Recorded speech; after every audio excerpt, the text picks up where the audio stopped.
Donc rebonjour, Fabrice Elidi-Kozak, donc directeur du pôle qualité, hygiène, sécurité, sûreté, environnement d'inspection, en charge de tous ces aspects réglementaires. Quand on parle de la qualité, c'est tout ce qui est système de management, l'hygiène, c'est la prévention des risques professionnels, la sûreté, c'est la lutte contre la malveillance, la sécurité, c'est la maîtrise de nos plans d'urgence, mais aussi la santé et sécurité au poste de travail. L'environnement, c'est la protection des milieux, eau, air, sol, sous-sol, et l'inspection de l'intégrité physique des équipements. L'objectif aujourd'hui, c'est de vous faire un mapping, je dirais, de comment on maîtrise les risques, quand on parle plutôt des risques industriels que de risques technologiques, au sein d'une raffinerie qui est implantée sur au Lamentin. Bon, très rapidement, la raffinerie, pourquoi nous avons des risques? Parce que nous avons des unités de fabrication des produits pétroliers. Et les produits pétroliers, ce sont des produits liquides qui sont inflammables, où on a des risques d'inflammation, d'explosion et de toxicité. Donc il faut gérer ces risques au quotidien. Mais également, une raffinerie, c'est beaucoup d'activités industrielles, donc il faut gérer au poste de travail au quotidien tous les hommes qui interviennent chez nous au quotidien. Puisqu'en moyenne, on est entre 350 et 450 personnes sur site, hors phase d'arrêt. Gérer des risques induit que on est classé site Seveso seuil haut. Pourquoi on est site Seveso seuil haut? Suivant la directive Seveso 3, c'est par rapport aux quantités de produits qu'on stocke et qu'on manipule en permanence. Donc, de façon régulière, il y a un inventaire qui est fait sur une application qui s'appelle Cerber, qui permet de classer le niveau Seveso des sites. SARA, c'est 3 sites Seveso seuil haut, la raffinerie en Martinique, le terminal de Jarry en Guadeloupe, le terminal de dégrade des Cannes à Cayenne, et le 4e site, il est Seveso seuil bas, c'est celui de Kourou. Qui dit site dit que par rapport aux risques présents chez nous, je vais très brièvement passer dessus, on a des plans d'urgence associés à la maîtrise de nos risques. Donc d'un côté, on gère les risques pour que l'événement n'arrive pas, mais si l'événement arrive, il faut être prêt à intervenir si nécessaire. Donc des plans d'urgence, on a un plan d'opération interne, donc c'est toute la partie sécurité incendie, qui est interconnecté avec un PPI. Le PPI, c'est sur un événement qui sort des limites du site. On a un plan de lutte anti-pollution, donc c'est tout ce qui est lié aux atteintes environnementales. On a le plan de surveillance et d'intervention, donc ce sont nos canalisations de transport, puisqu'on a des canalisations qui permettent de transférer les produits entre Sahara, entre nos appontements, entre la réception du brut et vers l'aéroport. On a le PS, le plan de sûreté des installations portuaires et plan particulier de protection. Là, on est plutôt orienté sûreté, puisque il faut bien gérer la sûreté de nos sites pour éviter qu'un événement sûreté entraîne un événement sécurité. Donc c'est pour ça qu'on a du contrôle d'accès, la sûreté. Par exemple, toutes les procédures qu'on a mises en œuvre aujourd'hui par rapport à l'urgence attentat. Et puis, bien sûr, Sarah, de par son statut et son importance sur les 3 territoires, a ce qu'on appelle un plan de continuité d'activité. Pour beaucoup de ces risques, ils sont encadrés à travers ce qu'on appelle le PPRT. Alors, pour gérer les risques, maîtriser les risques au quotidien, mais aussi par rapport à nos obligations et devoirs, on a une culture de gestion du risque et on a surtout, je dirais, de nombreux systèmes de management qui nous permettent en permanence de voir l'adéquation des moyens, qu'ils soient techniques, organisationnels, la mise en œuvre de ces procédures, de les évaluer, d'avoir des indicateurs de performance et d'avoir des revues régulières pour les améliorer si nécessaire. Donc par rapport à ça, on a l'ISO 9001 pour la partie satisfaction client, mais toute la partie processus interne. On a le COFRAC pour le laboratoire, tout ce qui est la suivi des qualités produits finis, semi-finis. On a l'ISO 17025, ça c'est la partie labo. L'ISO 17020, c'est le service inspection qui est reconnu, c'est toute la partie intégrité physique des équipements, puisqu'on a des équipements sous pression, on a des équipements sous surveillance. Il faut vérifier qu'on n'ait pas de risque de fuite, puisque la fuite va entraîner le risque. On a toute la partie APAV et certification pour le GPL en Guyane. Et on a la partie carburéacteur, donc c'est être dans le respect des normes de GIG internationales pour le carburéacteur. Le MAZ, on est porteur du MAZ, parce que le MAZ, ça permet de promouvoir la santé et sécurité au poste de travail. Et l'objectif d'une part, c'est de protéger l'homme au poste de travail au quotidien. Mais si on le protège bien au quotidien, généralement, on évite un accident majeur. Parce que les premiers exposés, ce sont les personnes qui travaillent sur le site. L'ISO 50001, c'est toute la partie efficacité énergétique. Et on en a parlé un peu ce matin très brièvement, mais moins 30% d'émissions de CO2 commence à être le plus efficace déjà sur notre consommation énergétique d'aujourd'hui. Et puis après, le deuxième volet, c'est faire des projets d'amélioration pour réduire nos émissions. Mais déjà, il faut qu'on soit le plus efficace sur des émissions actuelles. L'ISCC, c'est toute la partie certification pour mettre à disposition des produits durables, en particulier les biocarburants.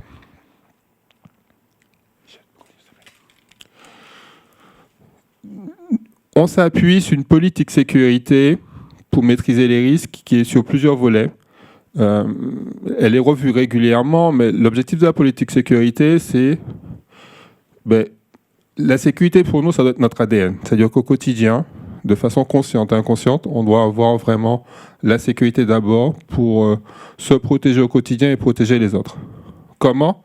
Mais ça commence déjà par un engagement de la direction, avec la mise en place de moyens, par le leadership, c'est vraiment l'engagement de la direction.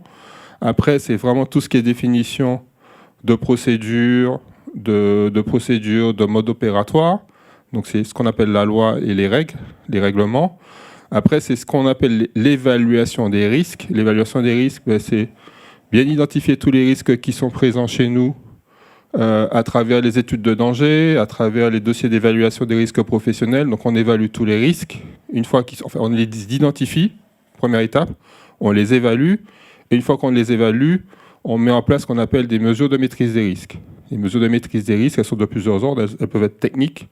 Donc je fais une modification pour maîtriser ce risque. Elles peuvent être organisationnelles, c'est de la procédure. Ou elles peuvent être aussi, c'est de la procédure, c'est de la formation, c'est de l'habilitation.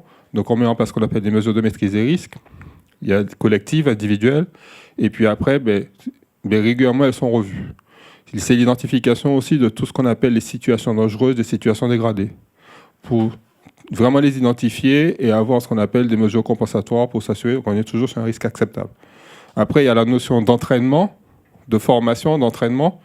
Tout ce qu'on appelle les incidents, les accidents, donc c'est la remontée des événements au quotidien. Donc la fameuse pyramide de Bird. Donc on a les événements, un événement grave, 30 événements, on va dire, sérieux pour 100 situations à risque. Donc il faut vraiment au quotidien avoir la remontée de ces événements-là, les traiter pour éviter d'être sur l'événement grave. Donc c'est ce qu'on appelle donc c'est les retours d'expérience, c'est l'analyse des retours d'expérience, les risques internes, externes. La formation, la sensibilisation, la préparation aux situations d'urgence. Les situations d'urgence, c'est s'assurer que nos procédures, nos plans d'urgence sont efficaces. Donc par de l'entraînement pour s'assurer qu'on est formé, que les dispositifs fonctionnent, qu'ils sont accessibles, qu'ils sont connus. Parce qu'on sait bien qu'on est des êtres humains. Dans un événement accidentel, sur 100%, on perd entre 20 et 30% de nos moyens. Donc il faut que le 70% qui reste permette de gérer l'événement. La présence terrain à travers des audits réguliers, à travers des tournées, à travers des réunions d'équipe, et puis la partie communication. Communication, pas communication, c'est interne, externe, pour en permanence mobiliser cet éveil à la sécurité en interne, mais aussi la partie communication en externe, avec nos riverains, avec les instances variées. Michel, s'il te plaît. Alors, je ne vais pas rentrer dans les détails des risques, mais ce qu'il faut savoir, c'est qu'une raffinerie, on a plusieurs phénomènes dangereux. Ce qu'on appelle les phénomènes dangereux, ce sont les événements accidentels qui peuvent arriver. Le boil-over, c'est le phénomène qui a les effets les plus importants sur le site. En particulier, notre plus gros bac de brut, le boil-over, c'est la combustion violente de présence d'eau dans le fond de bac de brut qui crée une boule de feu avec des effets thermiques très importants. Donc c'est un des phénomènes qui dimensionne ce qu'on appelle notre plan de prévention des risques technologiques. L'avantage d'un boil-over, c'est que c'est un phénomène qui a cinétique lente. Donc cinétique lente, avant qu'il arrive, on a entre 12 et 16 heures. Donc on a le temps de mettre en place soit des moyens pour éteindre, soit d'évacuer les personnes concernées par les éventuels effets. Donc ça, c'est le boil-over. Après, on a ce qu'on appelle les feux de nappe. Les feux de nappe, c'est une nappe d'hydrocarbures qui est enflammée. Donc, quand on parle de feux de nappe, on est plutôt sur des espaces confinés. Là, il faut mettre en place des moyens d'extinction pour les maîtriser. Donc, feu de nappe, on en a parlé. Avance, Michel, parce que par rapport au temps. L'UVCE, c'est plutôt du gaz qui est de façon déconfinée, qui s'enflamme avec des effets de surpression. Alors, voilà, pour la partie risque techno, ce qui est important, c'est ça. C'est qu'on identifie un phénomène dangereux, tel que je vous en ai parlé, dans ce qu'on appelle un arbre papillon. On a ce qu'on appelle les événements initiateurs. Donc, on dit tout ce qui peut amener à ce phénomène dangereux. On les identifie. Et sur chaque événement initiateur, on met ce qu'on appelle une barrière de sécurité, une mesure de maîtrise des risques pour que ça n'arrive pas. Donc, ça, c'est la première partie. Et la deuxième partie, c'est que même si ce phénomène dangereux est arrivé, on met en place des moyens pour réduire la probabilité d'occurrence de ces effets-là. Donc, c'est ce qu'on fait au quotidien à travers les études de danger. Et dans notre métier au quotidien, ce qu'on vérifie, c'est que les barrières de tout type, qu'elles sont en place, qu'elles sont efficaces et qu'elles sont mises en œuvre. On a un PPRT, parce qu'une fois qu'on a fait tous les phénomènes dangereux, le risque zéro n'existe pas. Donc, on fait l'agrégation de tous les phénomènes dangereux et ça donne une cartographie des risques et ce qui donne lieu à ce qu'on appelle le plan de prévention des risques technologiques, qui découle de l'accident d'AZF. Donc, il y a un PPRT, donc c'est une cartographie qui est celle-ci, autour de la SARA. Donc, la SARA, c'est la partie grisée. En rouge, on est sur les zones où on a les risques les plus importants. Donc, on a des zones d'expropriation, parce qu'on considère que ça, agrégé, c'est là qu'on a les risques les plus importants. En rouge clair, c'est le délaissement, moins important. Et après, on a du bleu foncé et du bleu clair. Le bleu foncé, il est là. Donc là, on est plutôt sur des zones où on peut avoir l'occupation permanente, mais il faut mettre en place des moyens de renforcement. Et le bleu clair, on est plutôt sur des zones où c'est plutôt de l'information. Le PPRT, il a été signé en 2013. Sarah, de par son étude de danger, a mis en place tout ce qu'elle a fait en tant qu'exploitant. Maintenant, c'est la mise en œuvre, je dirais, des mesures foncières qui peuvent être soit de l'expropriation, soit du renforcement, ou qui peuvent être aussi de type organisationnel. Et tout ça, c'est piloté par la CACEM, représentée par Mme Lance-Ouizan et Mme Laboyeux ici présente. Le PPRT, bien sûr, ça nécessite des investissements. Donc, il y a une convention de tripartite qui a été signée en 2013 où Sarah a mis, en tant qu'exploitant, 40% de la valeur du PPRT pour un montant de 6,2 millions. On communique régulièrement sur l'avancement du PPRT, de ce qu'on appelle dans les commissions de suivi de site, où sont pilotées par la préfecture, où sont invités les riverains, le secrétariat CELADEA, les associations de consommateurs, associations dans l'environnement, collectivités, etc. Un PPRT, c'est beaucoup d'échanges, de communication, d'échanges, de pédagogie.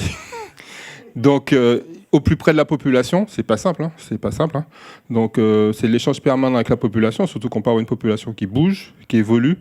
Donc, par rapport à ça, on a mis en place un local au quartier de Californie pour favoriser ces échanges par une convention de mécénat avec la CACEM. On a des moyens pour répondre à tous nos plans d'urgence, des moyens d'intervention incendie. Continue.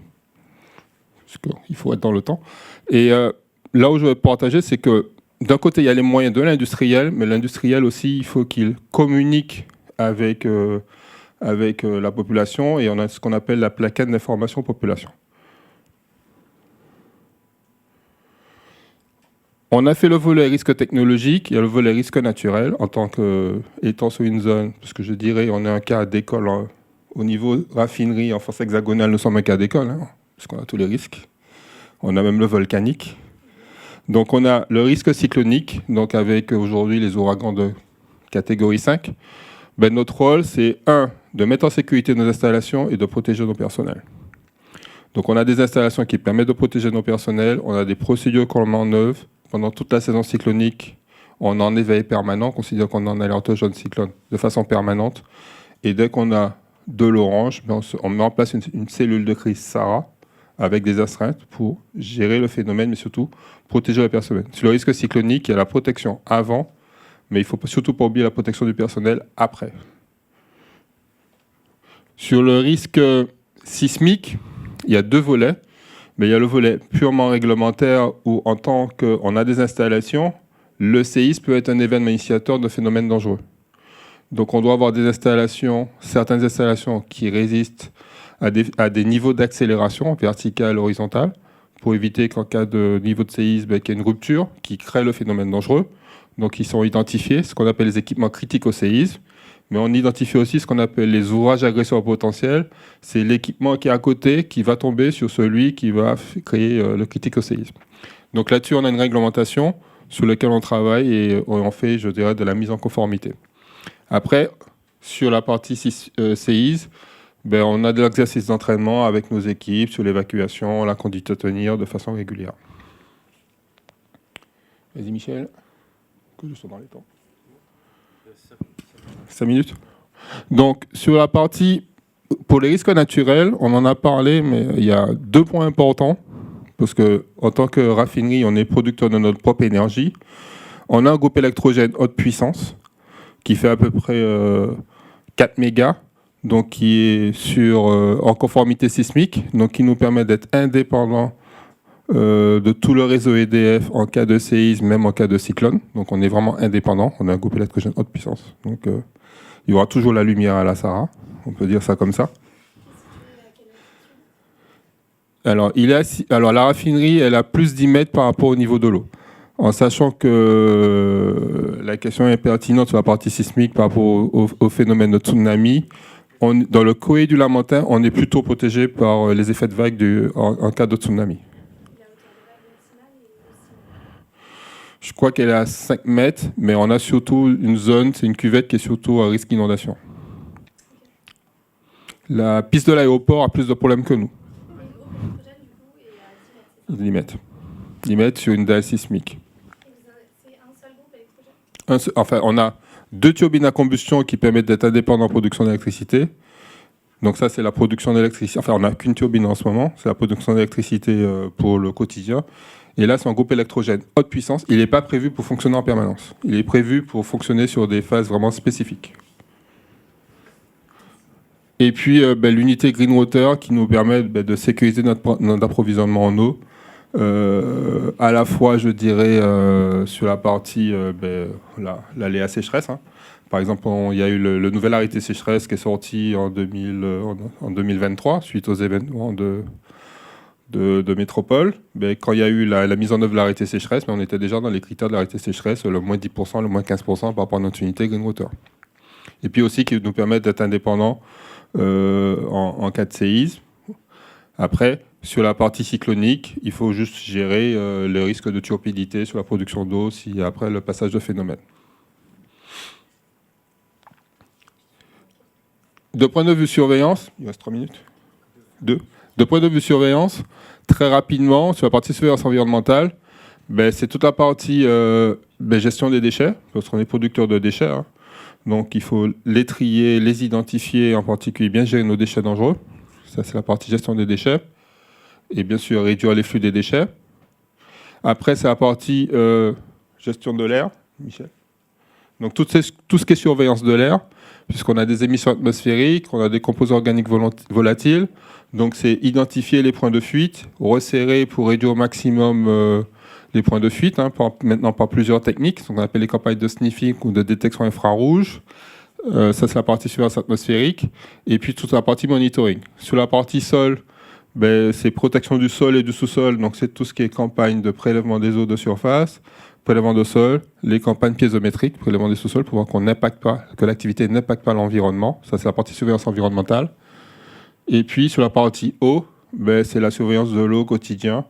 Donc traitement des eaux de la raffinerie, donc avec toute la partie surveillance des polluants et puis tout ce qui est aussi eau de surface sur les séparateurs. En sachant que le projet Green Water, l'objectif est de réduire la partie eau. Dans la deuxième phase du projet Green Water, c'est mettre la phytoépuration pour d'une partie reprendre l'eau du traitement des eaux et la traiter par phytoépuration. C'est la phase d'après. Et... Comme vous voulez.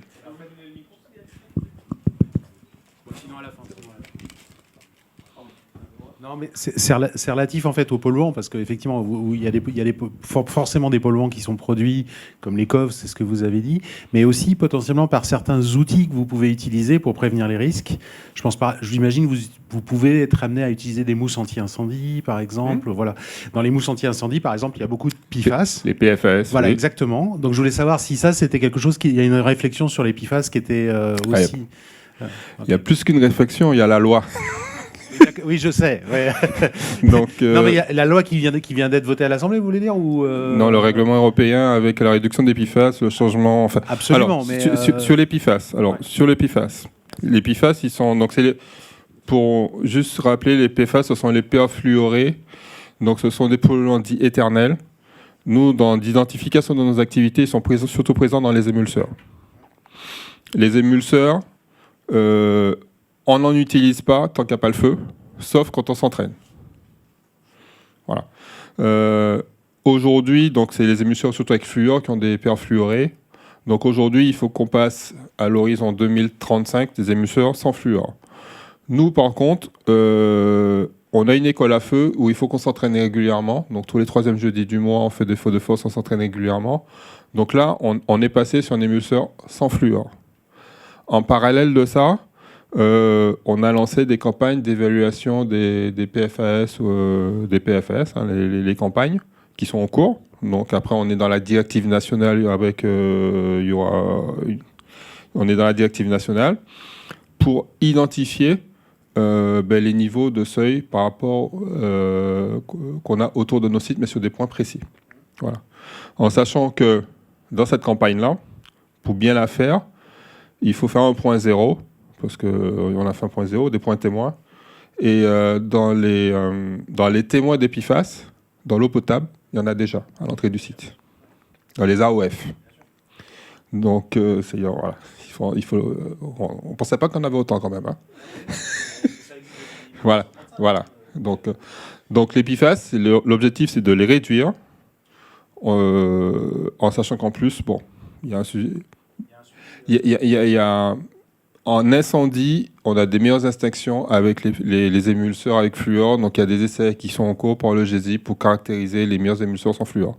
En sachant qu'il y a une phase de décontamination de nos circuits actuels pour passer de avec fluor à sans fluor, et qu'il faudra aussi trouver le moyen à la fois de détruire les 130 mètres cubes d'émulseurs qu'on a à la raffinerie, les 40 mètres cubes qu'on a à Jarry, les 50 mètres cubes qu'on a en Guyane, sans compter les eaux de lavage et de traitement.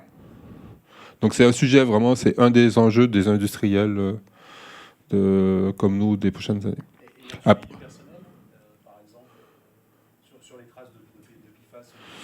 À ce niveau-là, non. Nous, parce qu'aujourd'hui, il faudrait, en termes de gestion de ces produits-là ou en contact, donc quand on est face à ces produits-là, on n'a pas de contact, hein, on est protégé par des équipements de protection industrielle.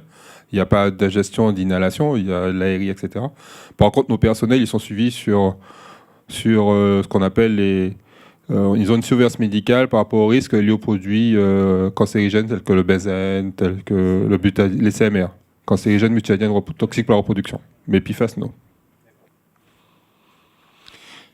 Et puis, normalement, j'ai dépassé le temps, mais le meilleur expert est là. C'est juste pour vous donner un exemple, hein, c'est en termes d'impact sur nos activités, l'unité Greenwater, elle a fait l'objet d'une étude d'impact pour vérifier que l'implantation de cette unité-là était conforme par rapport à son environnement, en particulier par ses rejets dans le milieu naturel. Donc ça a fait l'objet d'une thèse pilotée par Loïc, et c'était juste pour vous partager, vraiment, l'objectif c'est de s'améliorer, mais c'est surtout de vérifier qu'on n'a pas d'impact sur l'environnement autour de ça. Et puis j'ai une dernière slide sur la partie efficacité énergétique, mais pour juste rappeler que sur la partie ICPE, aussi notre rôle est de vérifier que de point de vue environnement, qu'on n'impacte pas l'environnement, et en particulier par réduire nos consommations énergétiques, être les plus efficientes, qu'elles soient les plus efficientes possibles. Est-ce que vous avez des questions ?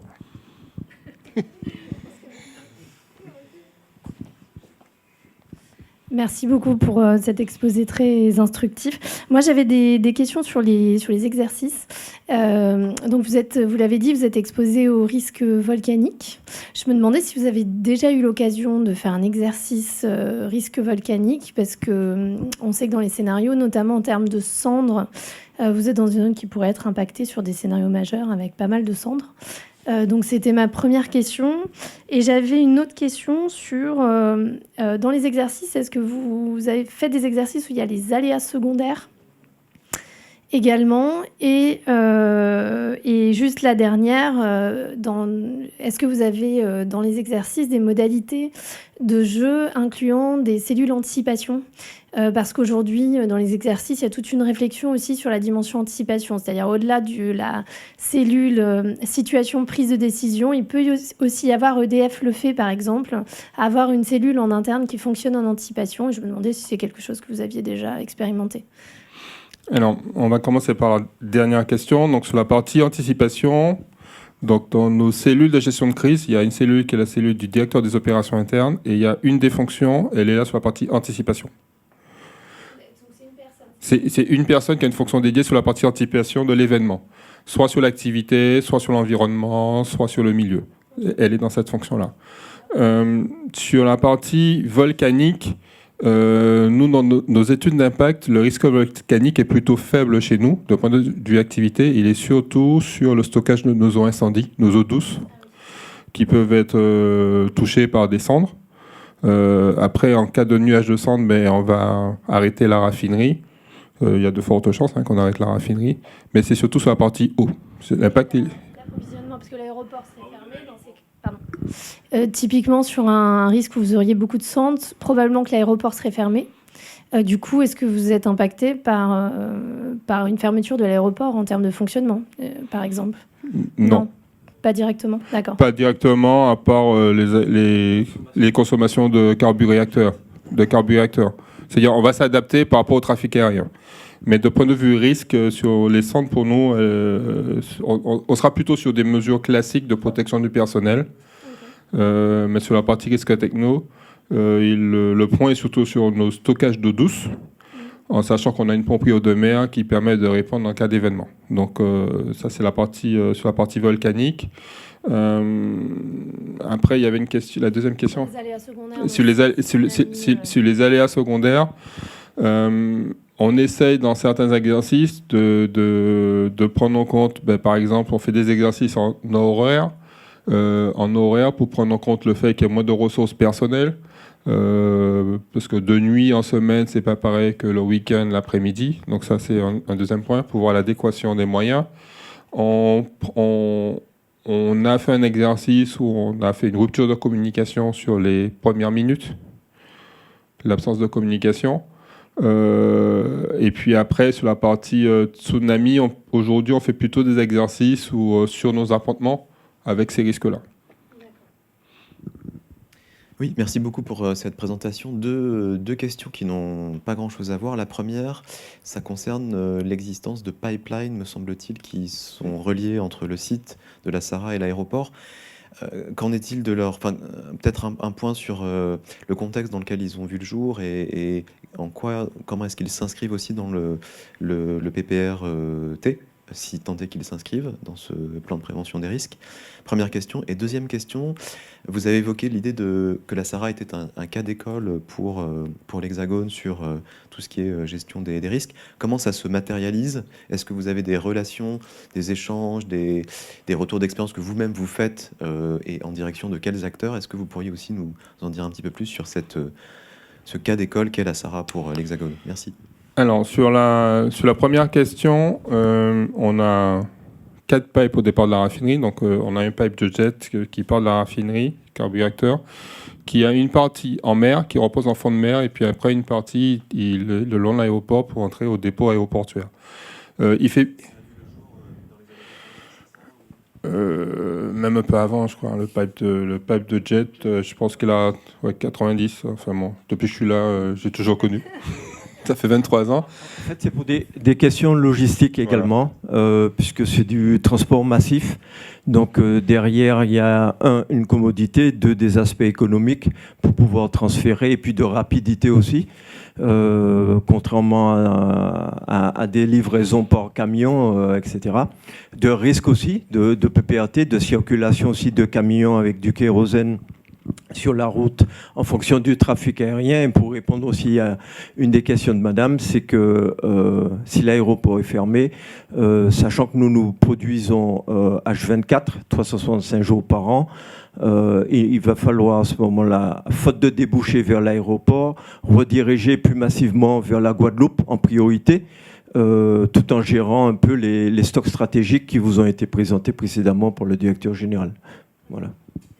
Après, sur le pipe budget, juste pour continuer, donc de point de vue surveillance, il a son étude de danger avec sa cartographie, il a un suivi particulier, il a une protection cathodique qui permet de pallier les phénomènes de corrosion.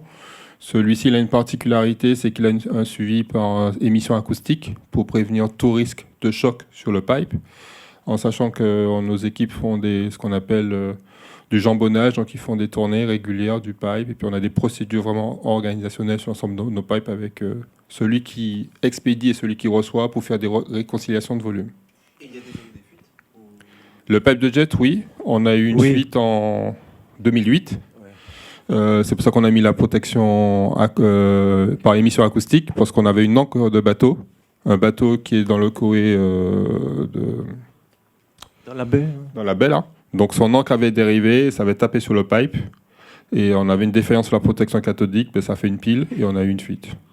Et ça fait un retour d'expérience interne, mais externe Sarah aussi, puisque c'est même passé au niveau du barpi. Le barpi, c'est... Voilà. Et spécificité de Sarah, pour remonter les spécificités de Sarah, plusieurs canaux. Le premier, c'est que moi, je représente Sarah à l'UFIP-EM, donc l'Union française de l'industrie du pétrole, énergie, mobilité. Je représente Sarah également à France Chimie. Donc l'objectif à travers ces canaux-là, c'est de montrer les spécificités de Sarah, en particulier la réglementation sismique. Il y a eu un changement entre l'arrêté de 2015 et l'arrêté de 2018, parce qu'on n'avait pas pris en compte qu'au niveau ministère des GPR, ils n'avaient pas pris en compte qu'il y avait une raffinerie en zone de sismicité 5 en France. Parce que pour eux, il n'y avait pas de sismicité 5 en France. Donc on avait écrit un arrêté qui était inapplicable. Donc... Par rapport à un séisme majeur, on pourrait imaginer un magnitude 8 sur le plan de subduction. Les infrastructures sont dimensionnées pour tenir, parce qu'on n'imagine pas un pipeline tenir en fait face à ce type de secousse. Ou alors on est plutôt sur un dimensionnement magnitude 5, 6, qui sont les plus fréquents historiquement. Hein, donc, Alors, ce qu'il faut reprendre de point de vue élément important, merci Michel, les unités, elles sont construites par rapport à la réglementation sismique en vigueur. Donc les unités, elles datent de 69. Voilà. 69, par rapport à la réglementation en vigueur. Donc ça, c'est le premier point. Le deuxième point, c'est que quand on fait les études, alors il y a les unités, il y a on va faire 3 catégories. Unité, stockage, canalisation. Au niveau des unités, il y a toutes les études qui ont été faites pour identifier ce qu'on appelle les équipements critiques au séisme, parce que l'objectif, c'est pas... Il est difficile sur ces niveaux d'accélération de faire tenir des unités par rapport à la réglementation en vigueur.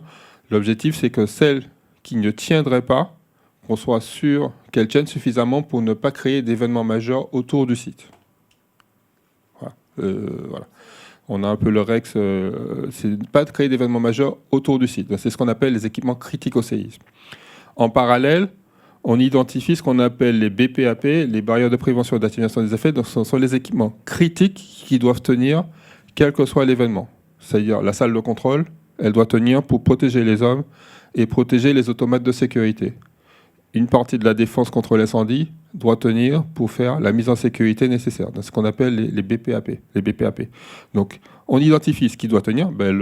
Il faut avoir l'énergie. Donc, le groupe électrogène haute puissance doit tenir, même si on a ce qu'on appelle un autre groupe en salle de contrôle qu'on appelle le SSP. C'est le groupe pour les super prioritaires. C'est un deuxième groupe. Donc, voilà. Donc on identifie vraiment ce qui doit tenir pour réduire les effets. Après, la raffinerie sur une intensité maximale. Voilà. Il faut quand même rappeler que le 29 novembre 2007, nous avons eu ici à la raffinerie un séisme de magnitude 7,4. Oui. D'accord. Donc ceux qui étaient là s'en souviennent, notamment ceux qui étaient au sommet des colonnes. Voilà. Voilà. Donc voilà, et on n'a pas eu de dégâts majeurs. Et la raffinerie s'est bien posée ce jour-là. Après, sur les pipes, on fait des études de flexibilité. Et les pipes, ils sont dans des lits de sable. Et il y a des études de flexibilité qui montrent les canalisations. Voilà. Oui, merci beaucoup pour votre présentation. Alors là, je ne voudrais pas parler de secousse sismique, mais plutôt de secousse sociale. Et je voudrais savoir, enfin, vous n'étiez peut-être pas là, si j'ai bien calculé, en 2009, par exemple, lors de la grande... Ah, vous étiez en 2009. Lors de la J'étais le grande chef grève. de la fabrication. Il fallait faire tourner la raffinerie tous les jours. Et ben voilà. Et donc justement, la Sahara, enfin le port, c'est aussi un lieu très critique. Et je voudrais savoir si vous avez, enfin comment vous faites pour gérer ça. Est-ce que vous avez là aussi des scénarios d'anticipation, par exemple? Alors, le premier point, c'est que bon, c'est connu, Sahara, c'est un organisme d'importance vitale, avec des points d'importance vitaux. Donc par rapport à ça, on fait des études, qu'est-ce qui pourrait entraver notre capacité à exercer notre mission au quotidien, qui est fournir des énergies conventionnelles au quotidien. Donc, et quand on prend nos 3 territoires, un des aléas les plus importants, il est social. Il est social, mais il est surtout social par de l'externe, pas forcément par de l'interne. Parce que les blocages externes, voilà, par de l'interne, pas forcément par de l'externe. Donc par rapport à ça, on a des procédures, on a des retours d'expérience qu'on alimente à chaque crise, hein, parce que la crise sociale de 2009 est une crise, mais on a connu des crises très dures en Guyane, et plus récemment, je dirais plus récemment. Depuis 23 ans que je suis là, on n'a jamais eu à émettre vraiment des réquisitions pour faire venir les personnels. Par contre, il faut les protéger pour qu'ils puissent venir travailler en sécurité. On a connu une crise tout récemment, c'est 2021, le mois de novembre. Là. Ben, le mois de novembre, on a réquisitionné des chambres à Valmenière. Moi, j'ai dormi pendant 3 jours à Valmenière. Voilà. Donc, on a des réflexes. On met en place une gestion de crise. On est en liaison avec les autorités, liaison avec les personnels. Et aussi, on n'oublie pas aussi nos fournisseurs critiques, parce que ça aura des fournisseurs critiques qui sont là aussi pour maintenir l'activité. Donc, c'est les deux. Est-ce que j'ai répondu à votre question ? Oui, merci beaucoup. J'ai 2 toutes petites questions, et parce que vous n'aurez pas la réponse à la première d'ailleurs. Mais est-ce que vous avez une politique de compensation qui est prévue et anticipée pour les risques humains, en termes financiers, par exemple, d'indemnisation en cas d'accident de travail ? Alors, on s'appuie... Alors, compensation, j'aime... Indemnisation. On a, avec notre... Enfin, on dépend du groupe Ruby. Donc, avec le groupe Ruby, notre assureur, il y a des directives groupes qui sont prévues en cas d'événement majeur. En plus, enfin, je veux dire, un événement majeur, corporel, accident grave, mortel, etc.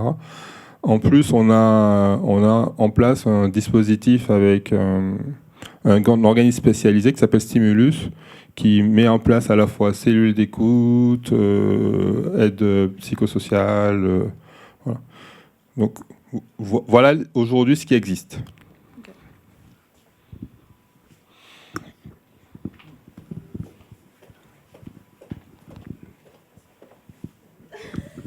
Merci. Désolé, ça vous fait faire des sauts d'obstacles. Je voulais savoir s'il y avait un risque sargasse sur le site. Au Coé du Lamentin, très faible. D'accord. Très faible. On n'a jamais eu de sargasse à proximité dans le Coé du Lamentin. D'accord. Pardon, excusez-moi, je peux juste... je voulais juste poser encore une autre question, mais c'est sur les riverains, parce que donc vous avez dit qu'il y avait des locaux, c'est ça, pour... C'est aussi pour l'information et pour aussi... Est-ce que c'est la formation aussi, éventuellement, pour partir en cas d'accident, etc. Et je voulais savoir quel était le périmètre géographique. Et si, par exemple, de nouveaux arrivants ou de nouveaux bâtiments étaient créés, comment ça se passait justement au niveau de cette information ? Vous aviez indiqué le périmètre, peut-être ? Excusez-moi. Mais ça tombe bien, Madame Laborieux. Oui. On est vraiment dans l'articulation avec la CACEM et la mairie du Lamentin. Le périmètre, il est là, il est par le PPRT. Voilà. Donc, le périmètre, il est là, il est par le PPRT. Avec ici, on a le quartier de Californie qui est là, donc en contrebas. Et puis là, on a la zone de Jambette, avec une partie ici, quartier de Jambette. Voilà. Le périmètre, il est là. C'est le PPRT. Après, peut-être Madame Le Bourrieux. Alors, en 95, le préfet a pris un arrêté interdisant la construction de nouveaux bâtiments d'habitation, mais autorisant les entreprises à s'installer au-delà du périmètre, hein, pas dans le rouge et pas dans le bleu foncé. Donc aujourd'hui, nous avons des entreprises, mais les entreprises sont aussi, et il y a une nomenclature, c'est que vous ne pouvez pas avoir d'EHPAD, d'école, et surtout pas de centre de formation. Par contre, dans le périmètre où il y a les entreprises, on a vraiment...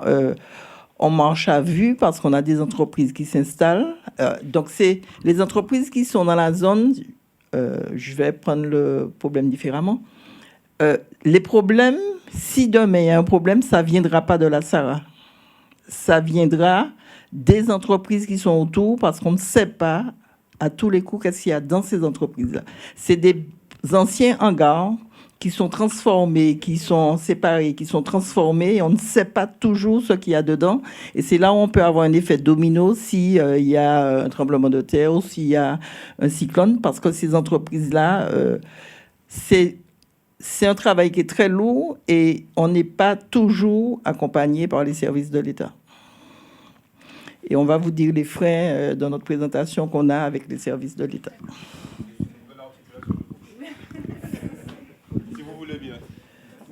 Le temps que vous préparez, Est-ce que je peux poser ma question? Ah, excusez-moi. Oui. Deux petites questions pour ces dames. Enfin, une pour vous et une pour mesdames les élus. La première est sur une question de vocabulaire, sur ce terme compensation. Je sais que vous avez tiqué dessus, votre directeur général tout à l'heure également, donc j'aimerais bien que vous me disiez en quoi c'est problématique. Et une question pour mesdames. Depuis vos fonctions d'élus, quels sont les risques que vous identifiez pour vous, pour les résidents de vos communes, et de quelle manière vous travaillez ou pas avec la SARA à ces risques pour la préservation du bien-être de... Ben voilà,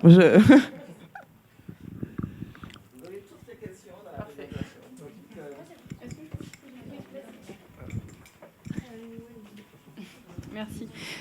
Simplement, est-ce que vous avez vous menez une réflexion sur l'élévation au niveau de la mer? On a des... oui, on se pose la question. En particulier, on a des appontements, on a une torche en mer.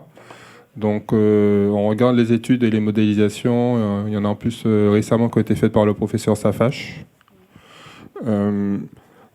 Ça fait partie également, je dirais, de nos études sur certaines installations. Donc, on regarde l'impact sur certaines installations et on voit qu'on a des installations qui seront inspectées demain. Donc, oui, on travaille sur ça. Est-ce que ça entraînerait une réorganisation du site ou pas forcément? Certaines installations. On a l'avantage, c'est que le COE et la raffinerie, elle est en pente. Elle est en pente. Les installations de production, elles sont à plus 10 mètres par rapport au niveau de la mer actuelle.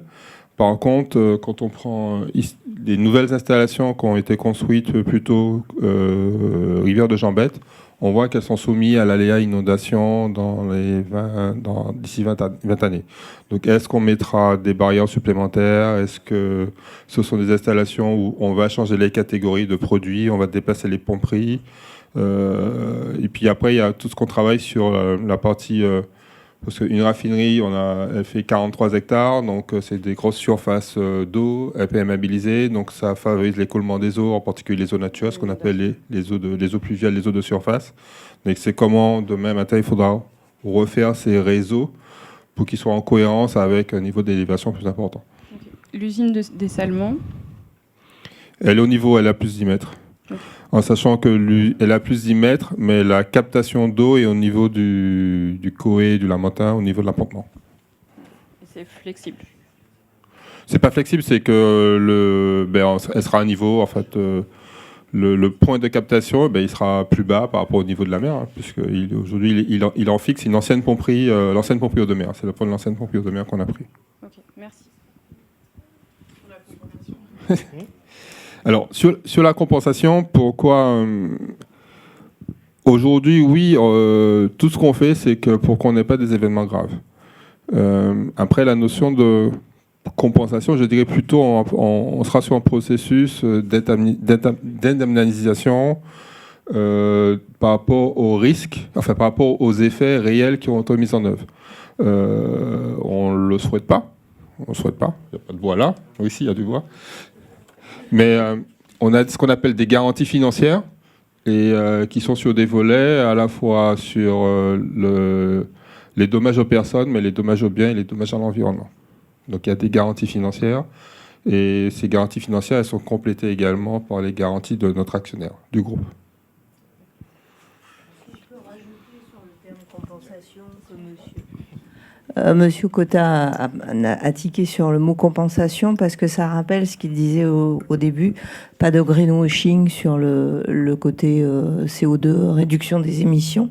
Parce que compenser, ça veut dire on continue à faire ce qu'on faisait sans se poser de questions, et puis on va aller planter des arbres dans une forêt en se disant bon ben on a fait un geste, on a compensé, mais c'est déjà travailler en interne sur ses propres processus. Moi, j'avais une question sur la zone d'expropriation. Est-ce qu'il y a déjà eu des cas d'expropriation Voilà, bah parfait. C'était la transition.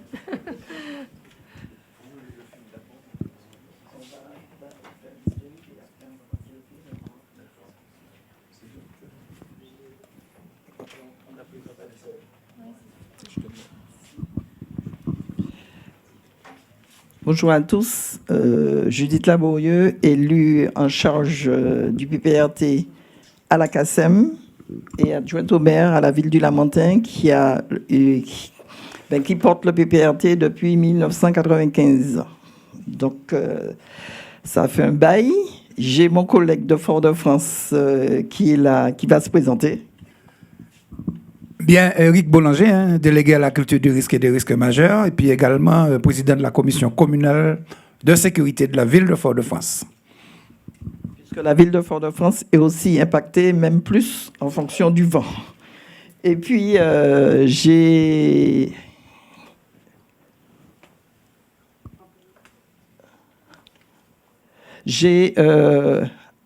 Louison Laurence qui porte à bout de bras le PPRT depuis qu'il a été transféré au niveau de la CACEM, au niveau de l'EPCI. Alors, le PPRT, je ne dirais pas que c'est une histoire d'amour entre moi et la SARA et Californie. On a eu des débuts difficiles et il y a quelqu'un qui a parlé de problèmes sociaux. Il faut savoir que chaque fois que la SARA mettait quelque chose en place dans l'enceinte de la SARA pour améliorer la situation, au niveau de la population, il y avait une montée de levée de boucliers. Pourquoi? Parce que quand on vous a promis à l'installation de la SARA, on a fait un premier déplacement de population et qu'il y avait un deuxième déplacement à faire. Le reste de la population qui était le plus près de la clôture devait être déplacé et ça devait être fait par la Chambre de commerce et de l'industrie de la Martinique. Eh bien, ça n'a pas été fait. La deuxième vague n'a pas été déplacée. Les gens sont restés là et au fur et à mesure, on leur disait qu'il fallait partir. Et c'est pour ça qu'entre la population de Californie et la SARA, et surtout Antilles-Gaz, il ne faut pas oublier Antilles-Gaz, il n'y a pas que la SARA. Et ça n'a pas été le grand amour parce que déjà, il n'y avait pas d'information portée à la population et ce n'est pas à la SARA de le faire, c'était au service de l'État. Même nous, au niveau communal, on avait très peu d'informations. Et il a fallu vraiment que la population de Californie bloque, au-delà de grandes grèves et autres, bloque l'entrée de la SARA. C'était dans quelles années? Tout ça, c'était dans les années 80, à partir de 98. Parce qu'en 95, le préfet de l'époque a pris un arrêté qui a été... ça a été pris, nous on a eu la connaissance aussi quand on a reçu l'arrêté, que les habitants de Californie, dans le cadre du PPRT, ne pouvaient pas faire de travaux sur leur maison, à part faire 20 mètres carrés de travaux, donc ajouter une salle de bain. Vous êtes aux Antilles, vous avez des familles, il n'y a pas seulement des familles monoparentales comme on le dit, vous avez des familles et le cocon familial qui reste à proximité. Quand vous dites à un parent qui a 4 enfants qu'il ne peut pas déjà donner le reste du terrain à l'un des enfants ou à ses enfants, parce que dans l'arrêté, l'État dit qu'on ne devait pas augmenter la population du quartier. Donc, quand vous dites ça à un Antillais, il ne prend pas la blague. Hein. Il monte tout de suite au créneau et puis il bloque. Donc, et on a vraiment, moi je dis aujourd'hui, quand je regarde les informations, quand je regarde ce qui se passe ailleurs, je me dis que si c'était là aujourd'hui, peut-être que la SARA ne se serait pas installée parce que les gens sont aujourd'hui plus vindicatifs sur la propriété. Donc, on a aujourd'hui des familles qui sont là et on doit mettre en place un accompagnement. Et c'est long. Et quand on parle de compensation ou de qu'est-ce que la SARA a fait, je vais vous dire que la SARA, quand on a, selon les textes, on a eu, il fallait que dans le pot commun pour faire les travaux de délaissement et au niveau du quartier, la SARA a été la première à dire, c'était du 33. Alors, c'était SARA, l'industriel SARA Antigaz, l'État et les collectivités. La SARA a été, le directeur de l'époque, a été le premier à dire « Moi, je peux monter à 40 ». Je vous assure que ça a fait un tollé en préfecture, qu'ils n'étaient pas contents. Le dossier a même été bloqué pendant un moment parce qu'ils n'étaient pas prêts à monter à 40. Il a fallu que les collectivités disent « Nous aussi, on monte à 40 » pour que la préfecture suive. Aujourd'hui, le délaissement n'est pas terminé. On est en plein dedans et Laurence va vous expliquer juste où on est. On est en plein dedans. On n'est même pas encore arrivé à des travaux sur les maisons. Il faut conforter les maisons. On n'a même pas encore commencé. On est à l'étude. Pourquoi? Parce que quand on vous dit que c'est 20 000 euros pour faire des travaux, c'est ce qui est dans les textes, et qu'une toiture, parce que les toitures que nous avons à Californie, une toiture vous coûte 35 000 euros, que vous avez des personnes âgées qui sont là depuis des années, il y en a qui n'ont pratiquement pas de retraite, vous ne pouvez pas demander à une personne âgée de faire des travaux dans sa maison.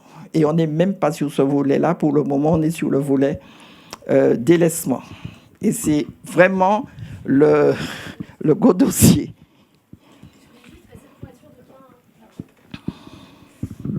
Pour être sûr de bien comprendre, quand vous parlez de conforter les maisons, oui. Qu'est-ce que vous voulez dire exactement? Il s'agit de s'adapter à un risque, à quel risque? Comment? Voilà, c'est pas très clair pour moi. Alors, conforter les maisons, alors on a, au-delà du risque qu'on peut avoir, des risques qu'il a présentés, il y a le risque cyclonique, il y a le risque séisme. Donc, vous êtes sur un quartier où les maisons doivent pouvoir tenir, au-delà des risques cycloniques, sismiques, tenir sous le risque, un risque qui peut venir de la SARA. Ouais. Toxique. Voilà. Donc, si on parle du toxique, vous êtes sous de l'habitat antillais, où on vit dehors. Vous ne pouvez pas demander aux gens de se confiner. Donc, on est amené aujourd'hui à se dire, si on conforte, ça sera peut-être une pièce qu'on va conforter pour que les gens puissent aller dedans et être en sécurité. Et ça ne coûte pas 20 000 euros. Et vous ne pouvez pas faire une pièce en béton, bien, machin, sur une maison qui, les travaux vont vous coûter plus cher que la maison. Donc, on a toute cette problématique-là qui sont à l'étude. Et je vais passer la parole à Laurence qui va, après le film, va vous expliquer jusqu'à quel niveau qu'on est sur ce dossier. Voilà. Mais ce n'est pas facile.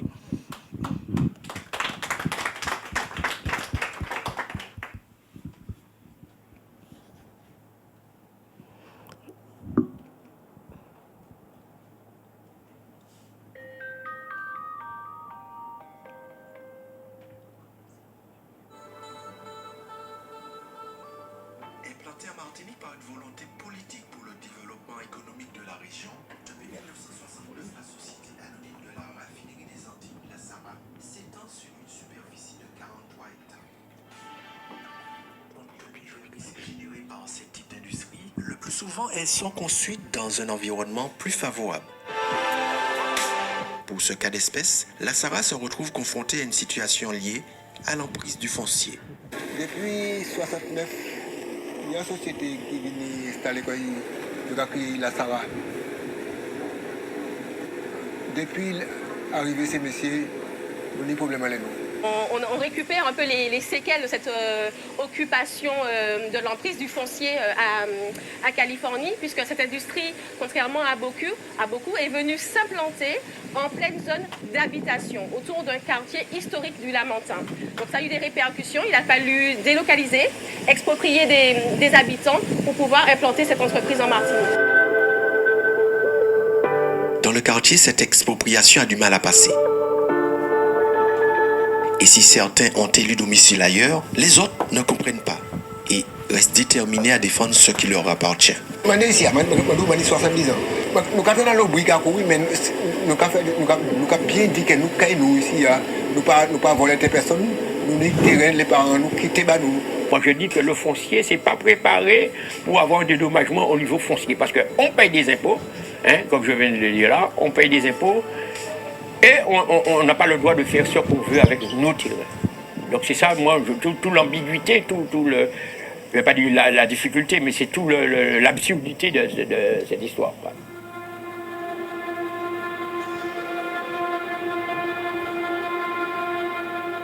Nous sommes dans une zone Seveso avec des entreprises à Seveso seuil haut. Donc il y a un risque pour la population, que ce soit les habitants qui habitent au Californie, que ce soit les entreprises et voire même les riverains, les usagers de la zone.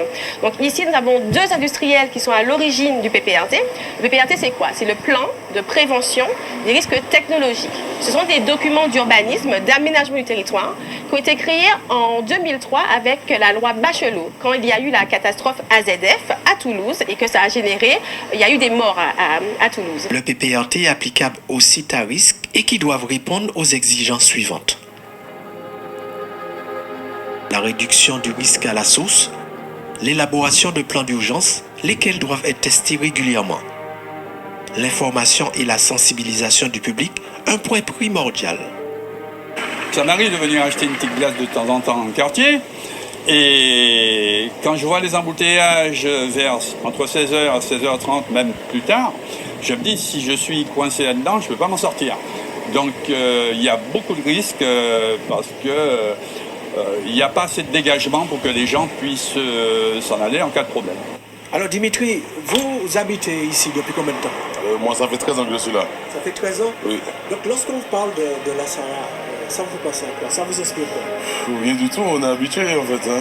On vit avec la SARA. En fait, on y pense, mais après, par rapport au travail, qu'il y a à faire, on oublie des fois. On oublie, mais c'est vrai que c'est là. Enfin, la maîtrise de l'urbanisme opérée par les villes de Fort-de-France et Lamentin s'appuie sur une carte qui délimite des zones de danger. Une zone en rouge où les riverains sont expropriés aux frais de l'État en raison des niveaux de danger. En jaune, une zone dite zone de délestant qui préconise les travaux ou une indemnisation si ces derniers font le choix de déménager. Une zone bleue où les riverains sont obligés de faire des travaux sans accompagnement. Au quartier Californie, cette préconisation ne fait pas l'unanimité. Elle s'améliore au fur et à mesure du temps avec beaucoup de concertation, mais effectivement le chemin est encore long et il ne peut se faire qu'avec de la concertation, de la communication entre les parties prenantes. Exemple, ici on se trouve dans un secteur où on est le plus exposé au sein du PPRT. On appelle ici des zones rouges. Et ici, vous voyez, il y a encore des habitants, des personnes qui y vivent, alors que ce sont des personnes qui sont extrêmement exposées au risque. Alors, nous avons mis en place à la CACEM un comité de pilotage pour permettre à chaque partie de pouvoir être représentée au sein d'un comité de pilotage. Ce comité de pilotage est composé évidemment des deux industriels, la SARA et Antigaz. On va retrouver les collectivités, la CACEM, la ville du Lamentin et la ville de Fort-de-France. La démarche entamée par la CACEM et les villes concernées garde pour objectif de maintenir le lien entre les différents acteurs afin que les objectifs soient plus aboutis.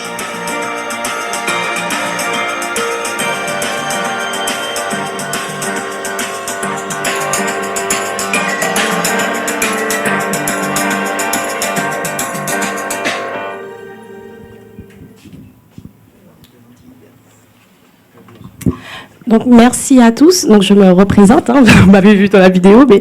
Donc, je suis Laurence Louison, je suis chef du projet sur le PPRT à la CACEM. Donc, la CACEM, c'est la communauté d'agglomération qui regroupe les 4 communes du centre, Saint-Joseph, Lamentin, Fort-de-France et Chelcher. Et on a récupéré le PPRT en 2015, lorsqu'il fallait signer la convention tripartite des mesures foncières. Donc, les mesures foncières à l'époque, c'était quoi? C'était l'expropriation. Donc, on demande une personne de partie. Et le délaissement. Donc, le délaissement, c'est un peu particulier. C'est une petite subtilité de l'urbanisme français. C'est le fait de pouvoir, en fait, vous avez la possibilité de faire votre bien être acquis par une puissance publique au lieu en fait de faire des travaux qui peuvent coûter très cher puisque en fait en fonction du périmètre vous avez l'obligation de faire des travaux sur votre maison pour pouvoir rester légalement, on va dire. Donc le PPRT, hein, on en a parlé, hein. Donc c'est vraiment la cohabitation, hein. C'est vraiment le cœur de de ma mission. C'est vraiment de faire cohabiter le risque industriel avec la vie avoisinante, donc les entreprises, les habitants et les usagers. Et je m'ennuie pas. Donc vous connaissez Antigaz, on peut passer, hein. Antigaz, ensuite la SARA, donc les deux industriels. Donc les différents risques, ce sont ceux-là. Donc surpression thermique, toxique et les bris de vitres. Donc ça, on les a tous. Voilà. Donc il y en a quelques industriels qui n'émettent pas tous ces risques, mais nous on a le total. Donc le quartier, donc c'est un quartier spécifique du Lamentin où c'est le seul quartier qui était vraiment tourné vers la mer. Donc on pourrait presque s'y baigner, mais on pratique plutôt le gommier qui est une embarcation traditionnelle. On a également des fours à chaud qui sont également des vestiges. Le quartier, hein, donc, qui est très enclavé, vous avez vu sur les embouteillages, donc très difficile de circuler dans la zone, que ce soit du lundi au dimanche, quoi. Quoique le dimanche, ça va encore. Mais et puis voilà, on est au cœur de l'île, hein. Et puis on a l'autoroute qui passe, je crois que j'avais pas mis ça. Voilà, et puis le plus grand centre commercial de l'île qui est la Galeria. Voilà, donc on est très bien placé. Ce qui explique aussi pourquoi, justement, cette zone s'est extrêmement développée au fur et à mesure de après l'implantation de la SARA. On peut continuer. Donc, le périmètre, on revient sur ce périmètre qui est vraiment le cœur, en fait, de l'urbanisme, hein, puisque, en fait, c'est un zonage réglementaire.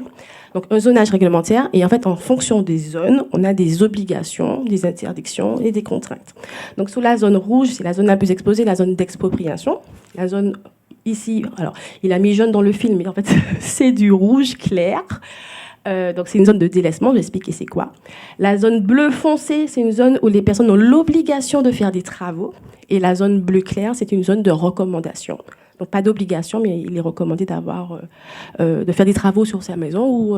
Oui. Est-ce que vous pouvez détailler le type de travaux? Oui, parfaitement.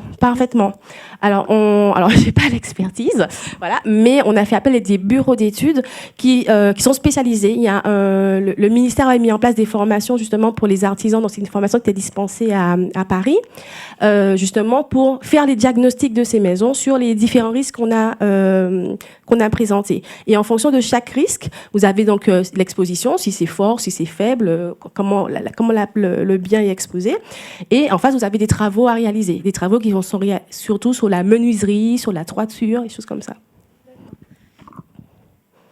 Parce qu'il peut y avoir des effets, des recommandations contradictoires parfois en fonction des différents types de risques. Donc c'était aussi ma question sous-jacente, parce que par exemple, protection contre le cyclone peut ne pas être parasismique. Donc c'était aussi intéressant de voir comment c'était géré concrètement, parce que c'est pas des questions évidentes à gérer. C'est pas du tout évident. On n'a pas l'habitude justement d'accumuler en fait les risques pour protéger une maison. Donc effectivement, c'est très très compliqué. Et puis on n'a pas aussi cette formation, puisque je vous dis même cette formation qui était dispensée pour les artisans, elle était à Paris. Donc il fallait qu'un Antillais paye son billet d'avion pour se rendre à Paris. Donc la formation, elle est gratuite, donc c'est super. Merci le ministère. Mais pour les Antillais, il faut payer le billet d'avion. Donc finalement, elle n'a jamais eu lieu en Martinique, ni en Guadeloupe. Donc il y a ces professionnels donc, du diagnostic qu'il faut former, mais après il y a les artisans qui vont faire les travaux après. Donc je vous dis, on a du boulot pour encore quelques années. On peut y aller. Donc on a mis en place un comité de pilotage, comme j'ai dans la vidéo, avec plusieurs collèges, donc les collectivités, CTM, Fort-de-France, Lamentin. Donc dans le film, il n'a pas parlé de la CTM, donc la collectivité territoriale de Martinique. Vous avez l'État, qui a un collège tout seul, qui est représenté soit par la préfecture, soit par la DEAL. Les deux industriels, Sara et Antilgaz. La population, parce qu'on a fait une élection, on a réalisé une élection dans le quartier pour avoir des personnes légitimes pour représenter le quartier. Et puis les entreprises, on est passé par la Chambre de commerce et d'industrie pour qu'elles puissent nous donner des référents. Donc ce COPIL se réunit et travaille, valide des actions sur différents axes de travail. Donc les mesures foncières, je vous en ai parlé, expropriation, délaissement. L'habitat, là c'est lorsque les particuliers ont l'obligation de faire des travaux, donc là ça concerne la zone bleu foncé. Les entreprises, puisqu'on est dans une zone d'activité, donc 3 zones d'activité qui se touchent autour de Californie, de la Sahara. L'aménagement du territoire, puisqu'on est sur un document d'urbanisme, on ne peut pas travailler sur l'habitat, sur le foncier, si on n'a pas une vision globale de ce qu'on veut faire pour le territoire. Et puis le PPI qui est venu s'intégrer après, puisqu'en fait le PPI, donc c'est le plan particulier d'intervention, qui organise un peu la gestion de crise. Mais vu qu'on est sur le même territoire et sur les mêmes usagers, quoi, habitants, entreprises et tout ça, donc en fait on a intégré ce volet dans la gouvernance. Voilà. Même si c'est quelque chose qui est vraiment piloté ici par la préfecture. Pardon, excusez-moi, j'ai plein de questions, mais du coup, la CACEM, c'est juste pour ce territoire et ce quartier, où vous avez aussi d'autres périmètres, Uniquement. Okay, très bien. On a Merci. uniquement le PPRT de la Sahara et Nantigaz, et c'est largement suffisant. Voilà. Et puis donc, en fait, donc ce groupe de travail, quand il y a plusieurs groupes de travail, donc on appelle des COTEC, qui sont créés, voilà, qui réunissent donc l'ensemble des membres du COPIL en fonction de la thématique. Et puis on peut s'adjoindre des personnes ressources, je pense au SDIS, au service incendie, ou je sais pas, la CGSS ou la CAF, lorsqu'on parle peut-être la CGSS sur le volet DU, document unique, pardon. Voilà. On peut y aller. Excusez-moi, j'ai encore une autre Allez-y, question. Quels sont en cas de crise, comment est-ce que vous articulez justement la CACEM avec un pilotage de gestion de crise classique, COD, etc. Est-ce que c'est déjà arrivé? Est-ce que dans les exercices où... Alors, dernièrement, il y a eu un exercice PPI qui n'avait pas eu lieu depuis plus de 20 ans, je crois. Voilà, parce que le document n'a pas été révisé non plus. Et en fait, là, on a testé beaucoup de choses, mais il faut s'exercer beaucoup plus, parce qu'on c'est un exercice réduit. Alors, l'exercice était principalement pour tester FR Alert.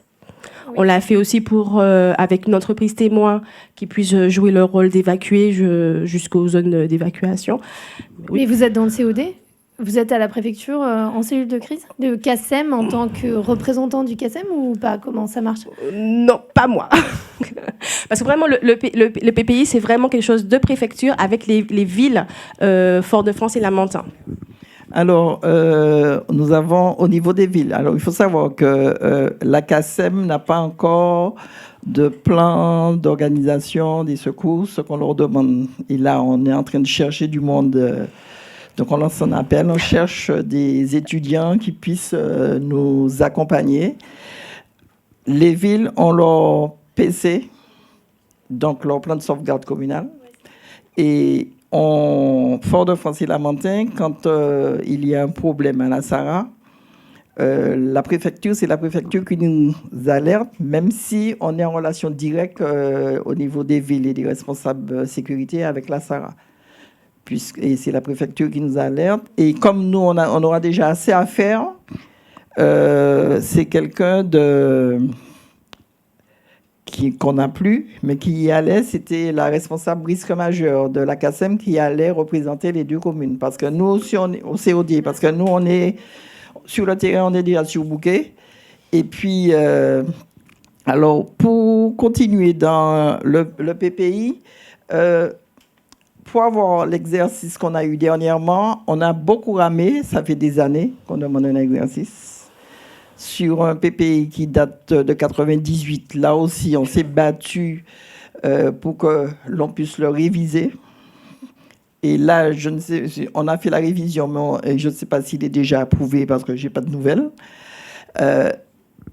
il faut savoir que quand on se bat sur ces dossiers-là, c'est aussi pour la SARA, parce que c'est pour montrer aussi que l'industrie, elle travaille avec nous.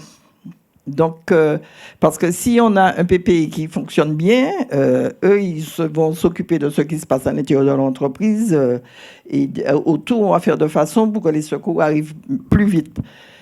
On a de grosses difficultés de mettre en place, de pouvoir faire comprendre aux services de l'État qu'un exercice, ça se fait avec la population, pas avec les gens qui ont l'habitude de gérer la crise. Si on n'implique pas la population, si on n'implique pas les entreprises qui sont autour, on aura beau mettre en place tout ce qu'on veut comme organisation de secours, ça ne va pas marcher le jour. Et ça, ils ne comprennent pas. Parce que quand je dis, bon, l'exercice, on peut le faire un samedi après-midi ou bien un dimanche matin, comme ça, on va avoir la population, on va avoir... non, nous, on ne travaille pas. Donc, on est dans cette situation-là. Le PPI, c'est ça. Hein.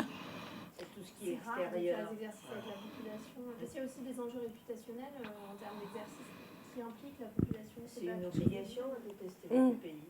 Mais le PPI, c'est ça, c'est qu'on le fait rarement, mais si on veut impliquer une population qui est à côté, qui est au cœur du sujet, qui est à peine à 100 mètres de la structure, la population ne dira pas non, mais il y a un principe fondamental, c'est le respect des gens.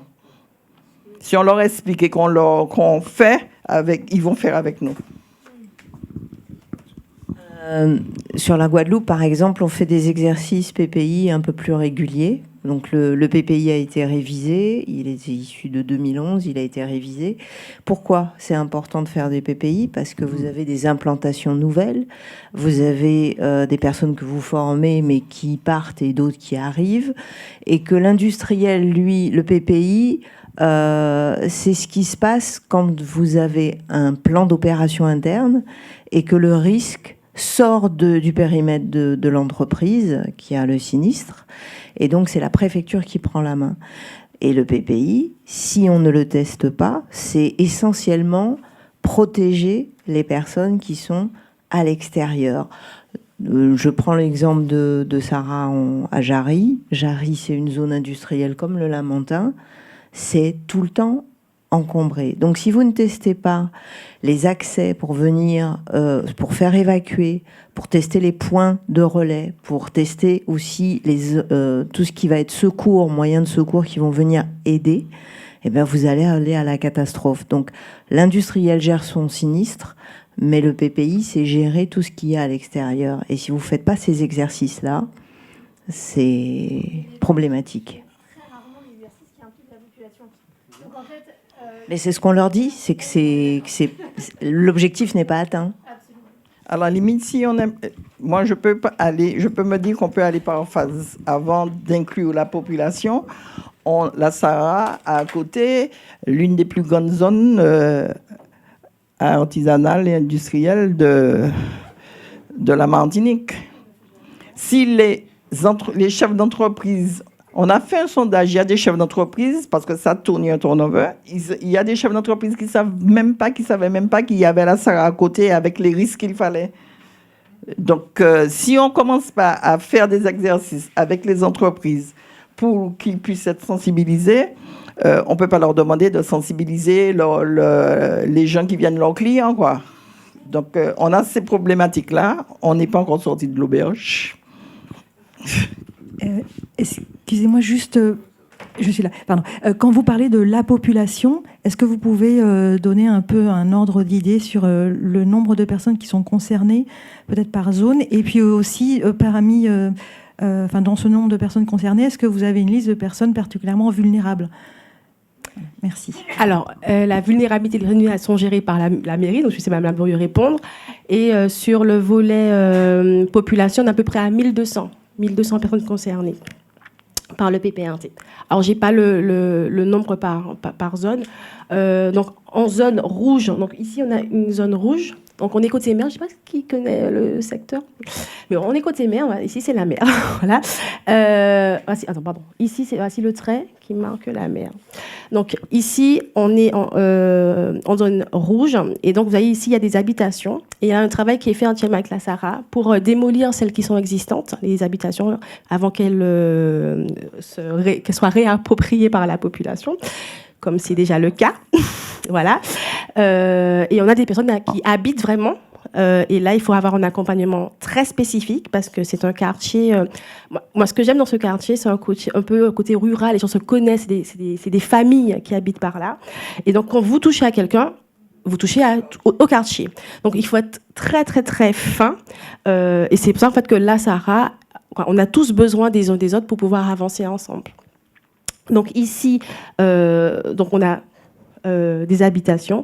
Ici également en délaissement. Et puis, comme je l'ai dit, des personnes qui doivent réaliser obligatoirement des travaux. Et ici, on se trouve au nord, donc à l'entrée, en arrivant ici. Et là, vous avez essentiellement des entreprises. Alors, les entreprises, elles, c'est un peu particulier parce que, donc, elles aussi, elles avaient droit au délaissement. Alors, il faut que je vous raconte comme cette histoire-là, bon, qu'on se laisse, parce que c'est quand même important. Parce que le délaissement, il y a un délai pour faire appel à son droit de délaissement. Mais la plupart des personnes, en fait, les habitants connaissent le PPRT, mais les entreprises, très, très peu. Alors, soit elles font du déni ou voilà, elles se disent, bon, on a déjà assez de problèmes. Surtout quand on est venu vers elles, c'était vers 2020. Donc, il y avait Covid, on parlait de PPRT, PPI. C'est quoi ça? on est en train de sauver notre entreprise. Donc, les entreprises, elles connaissent pas du tout, elles s'intéressent. Et quand on vient leur dire qu'il y a un droit de délaissement qui arrive à terme, parce que ça dure 6 ans, elles se disent, mais c'est quoi ça? Comment on se positionne et tout ça? Donc, finalement, on a eu que sur les habitants, une personne qui avait fait appel à son droit de délaissement, finalement, elle a renoncé. D'accord ? Et sur les entreprises, on a une entreprise qui a fait appel à son droit de délaissement. Et la loi évolue entre-temps. Donc, en 2015, elle a permis, en fait, que les entreprises uniquement puissent ne pas faire appel à leur droit de délaissement, mais puissent être financées à 100% des travaux, ce qu'on appelle des travaux de réduction de la vulnérabilité, qui sont beaucoup plus importants à réaliser qu'en zone bleu foncé. Mais elles avaient cette possibilité-là d'être financées à 100%. En zone bleu foncé, les habitants ont un plafond de 20 000 euros. Alors, je sais que c'est un peu compliqué, mais si vous avez des questions, je suis là pour y répondre. Donc, les entreprises, il n'y en a qu'une seule qui a accepté en fait de faire ces travaux de réduction de la vulnérabilité. Donc, aujourd'hui, quand je vous parle, eh bien, on a toutes les autres qui sont présentes, qui ne sont pas parties et qui ne font pas faire de travaux. Sur les mesures de la vulnérabilité, on sera les premiers en France hexagonale à aller vers ce type de travaux. Voilà. Parce qu'en fait, les risques technologiques, c'est déjà assez récent, cette prise en compte, ça date quand même de 2002-2003. Et même ces travaux à réaliser qui vont engendrer une responsabilité de l'État, puisque c'est eux qui signent cet arrêté, qui autorisent ces travaux. Voilà. C'est un petit peu sensible, difficile, et on a un très gros suivi sur cette opération, puisque je vous dis, on est les premiers de France hexagonale à faire ça. Voilà. Vous dites 1200 personnes à peu près, c'est ça? Oui. Et pendant la journée, donc quand les entreprises travaillent, c'est combien le bassin de population concerné dans la zone à risque, c'est combien finalement? Je ne sais pas. Je ne peux pas savoir. C'est vrai que les données sont difficiles. On a 700 entreprises sur le secteur, mais c'est vrai qu'on a un très gros... la cible la plus difficile, c'est celle à laquelle on s'attelle aujourd'hui, c'est vraiment les entreprises, parce qu'elles ont très, très déficit d'informations sur les responsabilités, sur la prise en compte. Et puis, comment ? Alors, si vous êtes là jusqu'à la fête des mères, vous faites un tour dans le quartier, vous allez voir. Vous aurez votre réponse. Parce que ça dépend de la période, ça dépend des périodes. Et Pentecôte aussi, hein, vous pouvez y aller là, ce week-end. Pentecôte, fête des mères, toutes les fêtes qu'il y a, c'est embouteillage assuré, plus que d'habitude, blocage de la zone pour sortir et autres. Donc on s'est déjà posé la question s'il y a quelque chose. C'est pour ça qu'on veut faire avec les entreprises. S'il y a quelque chose au moment... où on a le maximum de personnes avec l'autoroute en plus bloquée, on a, je sais pas, on va attendre que ça passe. Voilà. Si vous souhaitez, je pourrais donc vous donner mes coordonnées, si vous voulez plus de détails, en fonction aussi des axes, parce qu'on a vu que les mesures foncières, mais on a l'axe entreprise, on a l'axe habitat, on a l'axe aménagement. Donc là, on n'a pas le temps de rentrer dans le détail de tout, mais je suis disponible si vous le souhaitez. Excusez-moi. Je voulais juste savoir si vous avez parlé de risques toxiques dans la diversité des risques. Donc risque toxique, ça serait émanation de gaz toxiques par exemple. Est-ce que les familles, est-ce que les maisons sont équipées de capteurs? Du tout. Les maisons ne sont pas équipées de capteurs, il n'y a pas de zone de confinement. Alors, un exemple, on a fait l'exercice PPI avec une entreprise, je citerai dernièrement. Donc, c'est une entreprise qui a bien voulu jouer le rôle. Elle a impliqué ses salariés et également les clients qui étaient présents. Voilà. Et alors, j'ai perdu le fil de ma pensée. Un essai avec une entreprise. Oui. Oui, voilà. Et en fait, donc l'entreprise, le premier réflexe à avoir quand on a une sirène PPI, c'est de se confiner. Sauf qu'en Martinique, on se confine où? Voilà. Donc il faut avoir une salle de confinement. Et lorsqu'on leur a dit, confinez-vous, le chef d'entreprise a dit, mais on est confiné. Juste le fait d'être enfermé. Et c'est après que je suis allée le voir, je lui ai dit, non, là, vous n'êtes pas confiné. Il me dit, mais on se confine où? Il n'y a pas de salle. J'ai dit, c'est ça. Donc, il faut réfléchir à des entreprises qui sont déjà en place, qui sont déjà structurées, qui n'ont pas de salle de confinement. Comment on crée cette salle? Est-ce qu'il ne faut pas créer aussi des salles mutualisées? Mais comment on passe, comment on se déplace vers cette salle mutualisée? Il y a un très gros travail à faire auprès des entreprises, mais pas que les habitants aussi. Voilà. Juste sur les...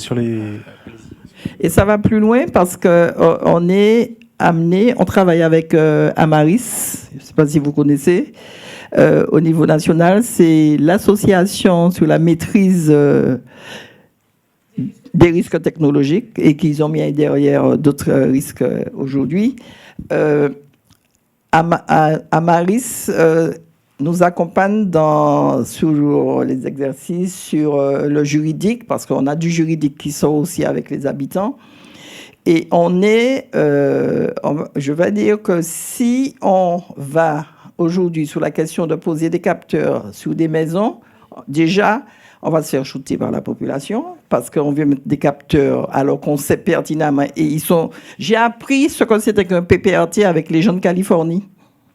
Quand je suis arrivée, je ne savais pas du tout ce que c'était un PPRT. C'est les gens de Californie, les anciens de Californie qui m'ont appris ce que c'était qu'un PPRT. Donc si aujourd'hui, alors qu'on ne fait pas de travaux sur les maisons, qu'on ne leur dit pas où est-ce qu'on va avec eux, on dit on va poser des capteurs, même si c'est des capteurs qu'on pose à l'extérieur, les capteurs ne vont pas rester. Il faut qu'on réponde aux gens sur leur vécu. Quand vous avez un habitant qui a son titre de propriété, que la SARA, lorsqu'on a on a évacué les gens, la SARA reprenait le terrain, la SARA a un titre de propriété, et que vous avez la chambre de commerce aussi qui a un titre de propriété, nous avons des habitants qui sont sur des terrains, ces terrains-là ont 3 titres de propriété. Donc, vous pouvez comprendre qu'aujourd'hui, c'est l'une des spécificités qu'on a aujourd'hui chez nous, parce qu'il y a un moment, il y a quelqu'un qui n'a pas fait son job.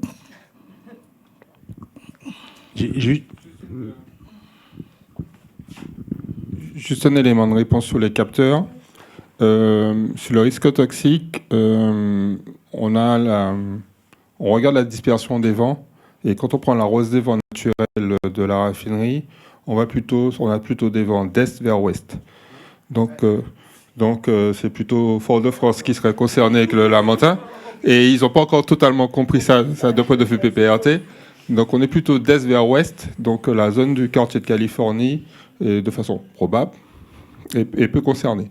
En sachant qu'on est quand même sur les zones à population occupation permanente, on a une grande dispersion naturelle sur les quartiers, temps abricots, etc.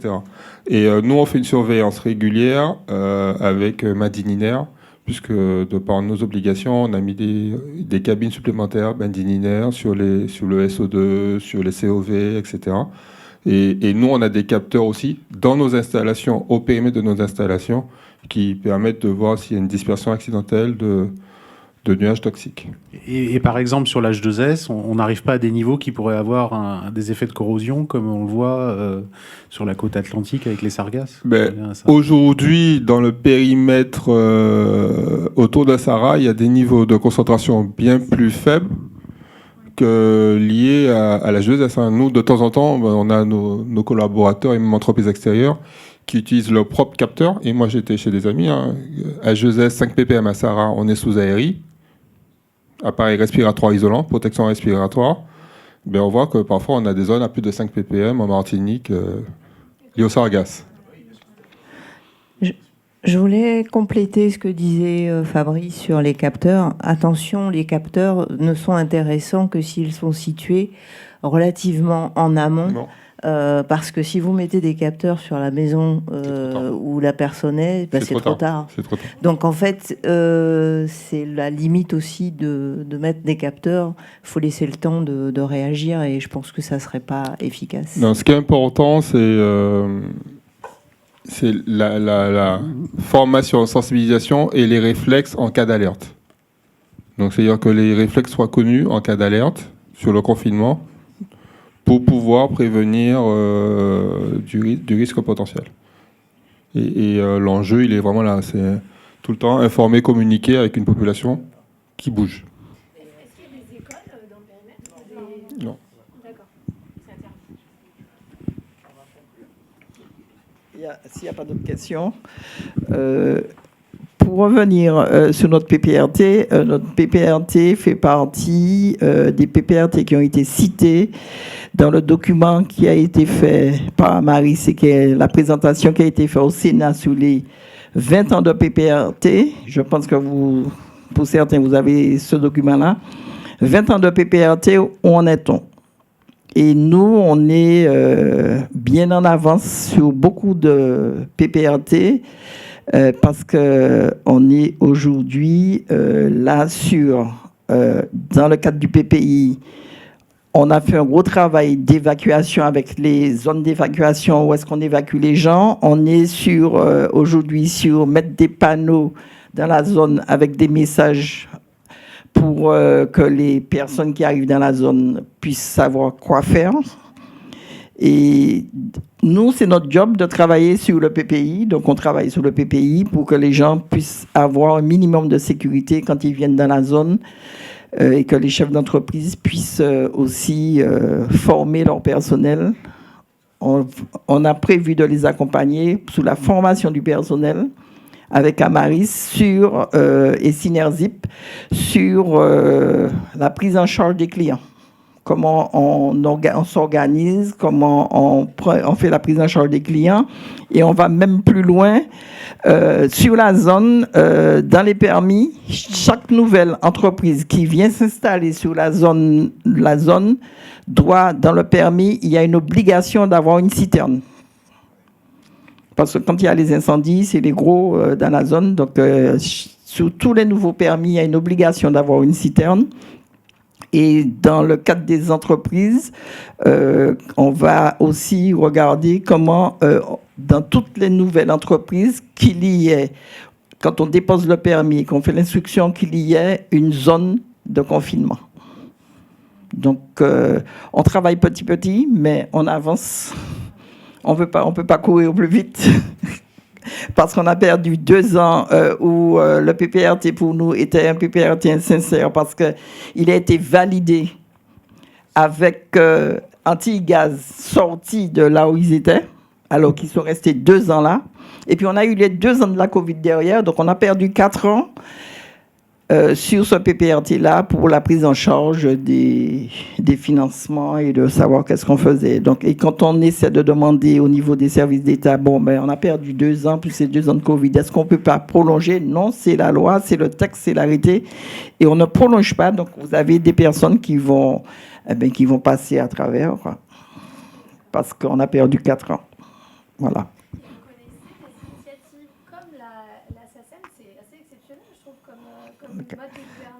CACEM? Non, c'est pour ça que Amaris cite le travail qui est fait concernant le PPRT de Martinique. Et ils ont cité le travail et ils ont aussi dit au Sénat qu'il faut que dans les textes de loi, qu'on tienne compte que les bâtis ne sont pas pareils et qu'on ne peut pas dire un bâti antillais, on va confiner quelqu'un, on va lui donner 20 000 euros pour faire conforter un bâtiment. Donc, ils sont très près de nous et dès qu'on a un problème, on les appelle. Voilà. Conclure. Ah, non, je ne vais pas conclure après l'élu, hein, ce n'est pas protocolaire, donc merci. Juste pour dire que, vu qu'on est à la SARA, je tenais vraiment à remercier la SARA de participer à notre, pas seulement au COPIL, mais à tout ce qu'on propose, parce qu'on est beaucoup dans l'innovation. On a un élu qui est au combat depuis très longtemps, qui est reconnu pour ça. Et c'est vrai que la SARA nous suit en nous disant c'est vous qui connaissez le terrain. Donc si vous proposez ça, voilà, ils réfléchissent. Je ne dis pas que c'est tout ce qu'on demande, on a, mais c'est vrai qu'on a une excellente collaboration. Et ce n'est pas pareil avec tous les industriels. Voilà. Merci, Mesdames Laborieux et Louison, sur ces mots de la fin. Alors, nous avons sans doute un peu dépassé le délai, mais le sujet était prégnant, intéressant, et les questions tout autant. Nous allons enchaîner rapidement avec un aspect sur la transition énergétique. Nous le ferons de manière un peu plus, je dirais, conviviale et moins protocolaire ou académique, n'est-ce pas?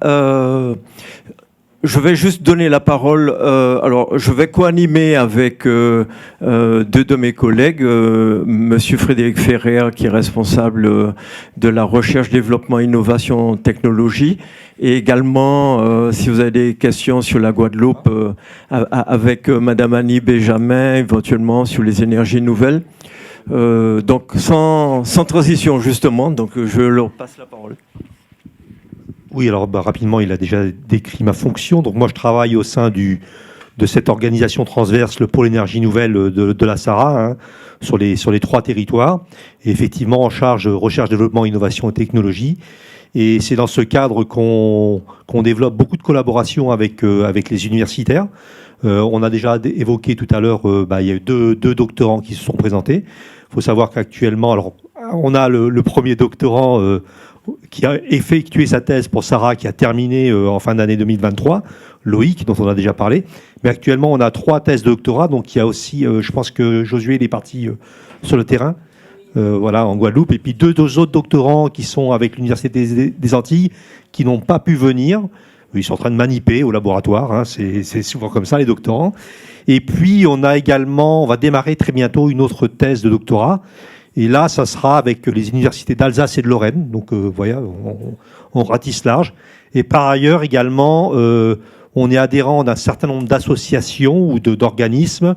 Je vais en citer 2 qui sont en lien avec la transition énergétique. Le Club CO2, hein, pour la problématique de décarbonation. Et également l'association France Hydrogène, qui réunit tous les acteurs de l'hydrogène. Et nous pensons que l'hydrogène est une des voies d'avenir en ce qui concerne la décarbonation des transports et des réseaux électriques. Et donc, à titre personnel, je suis aussi délégué régional Antilles-Guyane pour cette association. Voilà. Annie, je te passe la parole. Bonjour à tous et à toutes. Bon, moi, je suis Annie Benjamin, donc moi, je suis SARA Guadeloupe. Je suis en charge du service de développement des projets en lien avec la transition énergétique et écologique. Nous sommes situés pour ceux qui connaissent la Guadeloupe, sur la zone de Jarry. C'est un terminal pétrolier, mais on a déjà 2 installations qui sont intéressantes. On a une station pilote d'hydrogène, de production et de distribution d'hydrogène, et on vient de mettre en service notre centrale photovoltaïque au nord du terminal, donc avec des bornes électriques, de recharge électrique. Donc on est content, on avance. Et on travaille bien sûr en transverse avec le service de Michel Ipcha et bien sûr de Frédéric Ferrer. Et j'ai donc Josué Henry, qui est doctorant, ex-ingénieur du département de l'Université des Antilles, Je travaille aussi avec un ingénieur sur les projets, un ingénieur projet qui est issu aussi de ce département, des ingénieurs de l'université, du département de l'université des Antilles, de Guadeloupe. Et je suis marraine de 2 promotions, encore pour 1 an. On a créé avec Synergile, qui est le pôle d'innovation de la Guadeloupe, qui a été initié par la région Guadeloupe. On a lancé le club hydrogène depuis janvier 2024 pour justement concrétiser et discuter avec tous les acteurs pour mettre en place cet écosystème hydrogène dont parle Frédéric et qui nous paraît être un vecteur énergétique complémentaire du vecteur électrique. Voilà. Merci. Alors, Michel Lipcha, je suis en charge de la stratégie et des transitions et en toute modestie, anciennement directeur technique. Donc, je le dis en fonction des questions que vous pourrez avoir. Voilà. Je ne vais pas vous présenter en fait l'ensemble. Bon, on a des valeurs, on a une vision, on a une mission, vous vous en doutez bien. Notre raison d'être, avant tout, c'est de fournir des énergies conventionnelles et innovantes. Les deux. Alors, on dit fournir parce que nous produisons, mais nous pouvons aussi acheter et revendre, comme tout industriel. Conventionnel, bien sûr, sur le cœur de métier. Innovante, vous l'avez compris, en termes de diversification, décarbonation, transformation au sens large, au service de l'éco-développement des territoires antillais-guyanais. Vous avez déjà eu des éléments de réponse à ce sujet avec la présentation du directeur général. Ce que je voulais juste rajouter peut-être, que nous sommes sur les 3 territoires, Martinique, Guadeloupe, Guyane. Nous avons essentiellement, je dirais, 3 axes. Un axe décarbonation, un axe diversification et un axe transformation.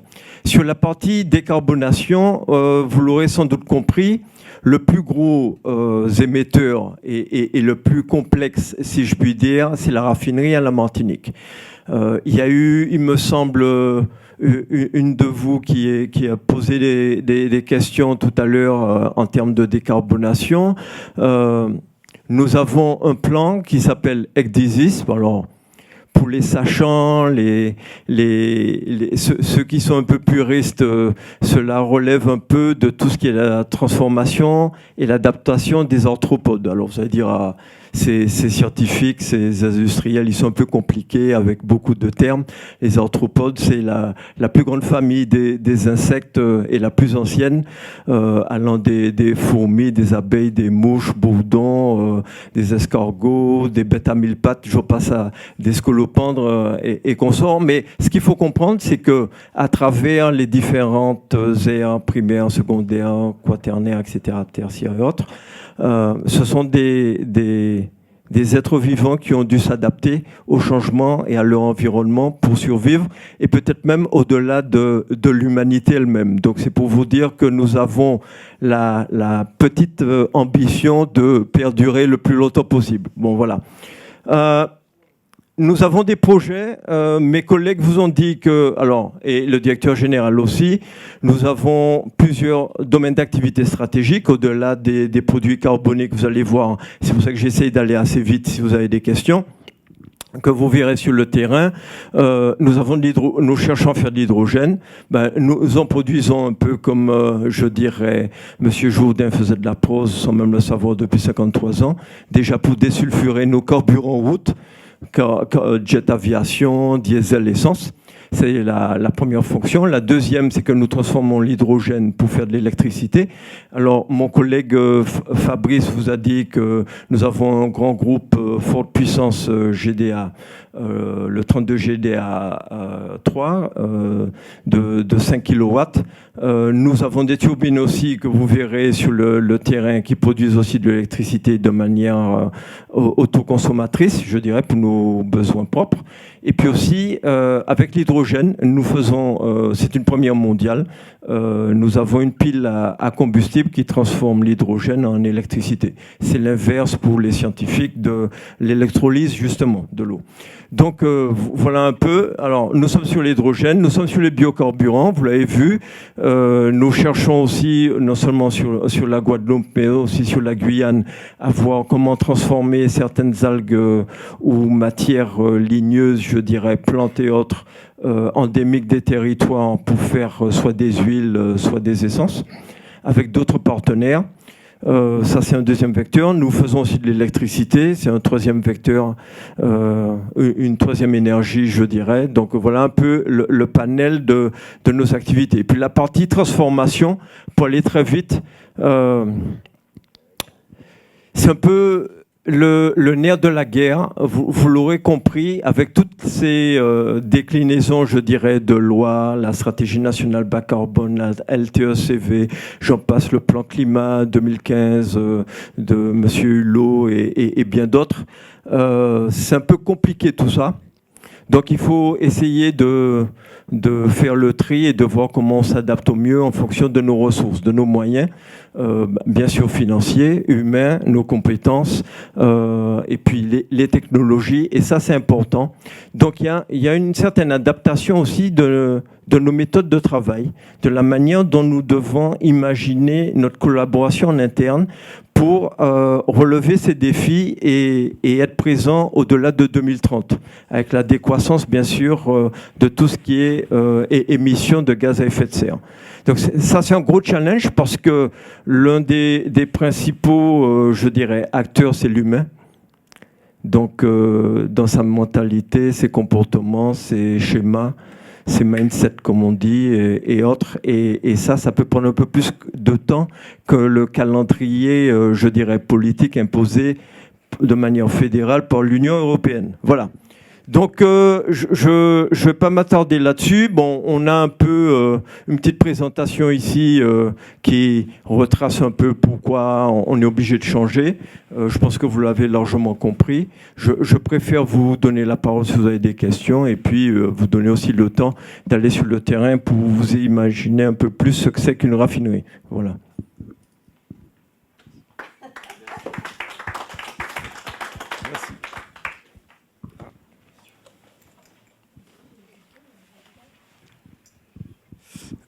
Déjà, merci pour ces quelques mots rapides. Je voudrais revenir sur ce que vous avez dit à la toute fin. Vous avez parlé de deux choses qui me semblent... que j'aimerais bien avoir quelques précisions. Vous parlez de vision et en même temps vous parlez de contrainte. Alors est-ce que vous avez une vision ou est-ce que vous êtes sous contrainte ? Est-ce que vous avez une vision sous contrainte ? Et du coup, ma question un peu sous-jacente, c'est... alors, du coup, j'avais une un peu plus précise. Dans le plan de décarbonation, est-ce qu'on parle de décarbonation de votre production, c'est-à-dire de votre activité pour produire, ou est-ce qu'on parle de décarbonation de ce qui sort de votre usine, c'est-à-dire, vous voyez la nuance entre les deux. Et j'aurais peut-être une dernière question après, mais je vais d'abord vous laisser répondre là-dessus. Alors, je vais commencer à répondre pour la deuxième. Tout simplement, ça a été évoqué précédemment. Nous travaillons dans le cadre, je dirais, de ce qu'on définit comme les scopes. Scope 1, 2, 3. D'accord ? Le scope 1 étant, ce sont des périmètres qui sont attribués pour pouvoir se focaliser sur les actions à mener en termes de décarbonation. Alors, le périmètre du scope 1 concerne essentiellement la production, c'est-à-dire l'outil industriel, comment on va produire pour mettre à disposition les différents produits ou coproduits qui seront commercialisés. Le scope 2, quant à lui, fait intervenir toutes les énergies, je dirais, connexes pour pouvoir produire au sein du scope 1. Je fais allusion, par exemple, aux fameux combustibles, aux effluents. Qu'est-ce qu'on met comme gaz ou comme produit pour faire brûler ou chauffer pour produire de la vapeur, pour faire chauffer des fours, etc., ou des turbines, j'en passe et des meilleurs. Et puis le scope 3, et c'était aussi une des questions précédemment, le scope 3, il est lié à la logistique. Et ça, c'est important. Il y a la partie 3A pour la logistique amont. Et c'est dans ce cadre-là que l'on va comptabiliser les émissions de CO2, par exemple, quand on achète du pétrole. Ça relève en termes de chaîne de valeur. Ce n'est plus dans le périmètre du producteur que nous sommes ou du stockeur pour mettre à disposition, mais du supplier, du fournisseur. Donc c'est à lui de trouver du puits jusqu'à l'entrée de l'outil de production, la raffinerie, d'accord, bien, les méthodes les plus vertueuses qui contribueront à abattre ces émissions de CO2 en termes d'exploration, production et de logistique, d'acheminement par les tankers jusqu'au lieu de production, de transformation de cette matière première. Et puis le scope 3B qui, lui, est lié à la logistique. Donc là aussi, je réponds à votre question. Et là, nous nous arrêtons juste avant cette partie qui est liée au réseau de distribution, aux marketeurs, si vous voulez, aux stations-service que vous voyez, Total Energy, Ruby, Vito, Esso, Sol, voilà.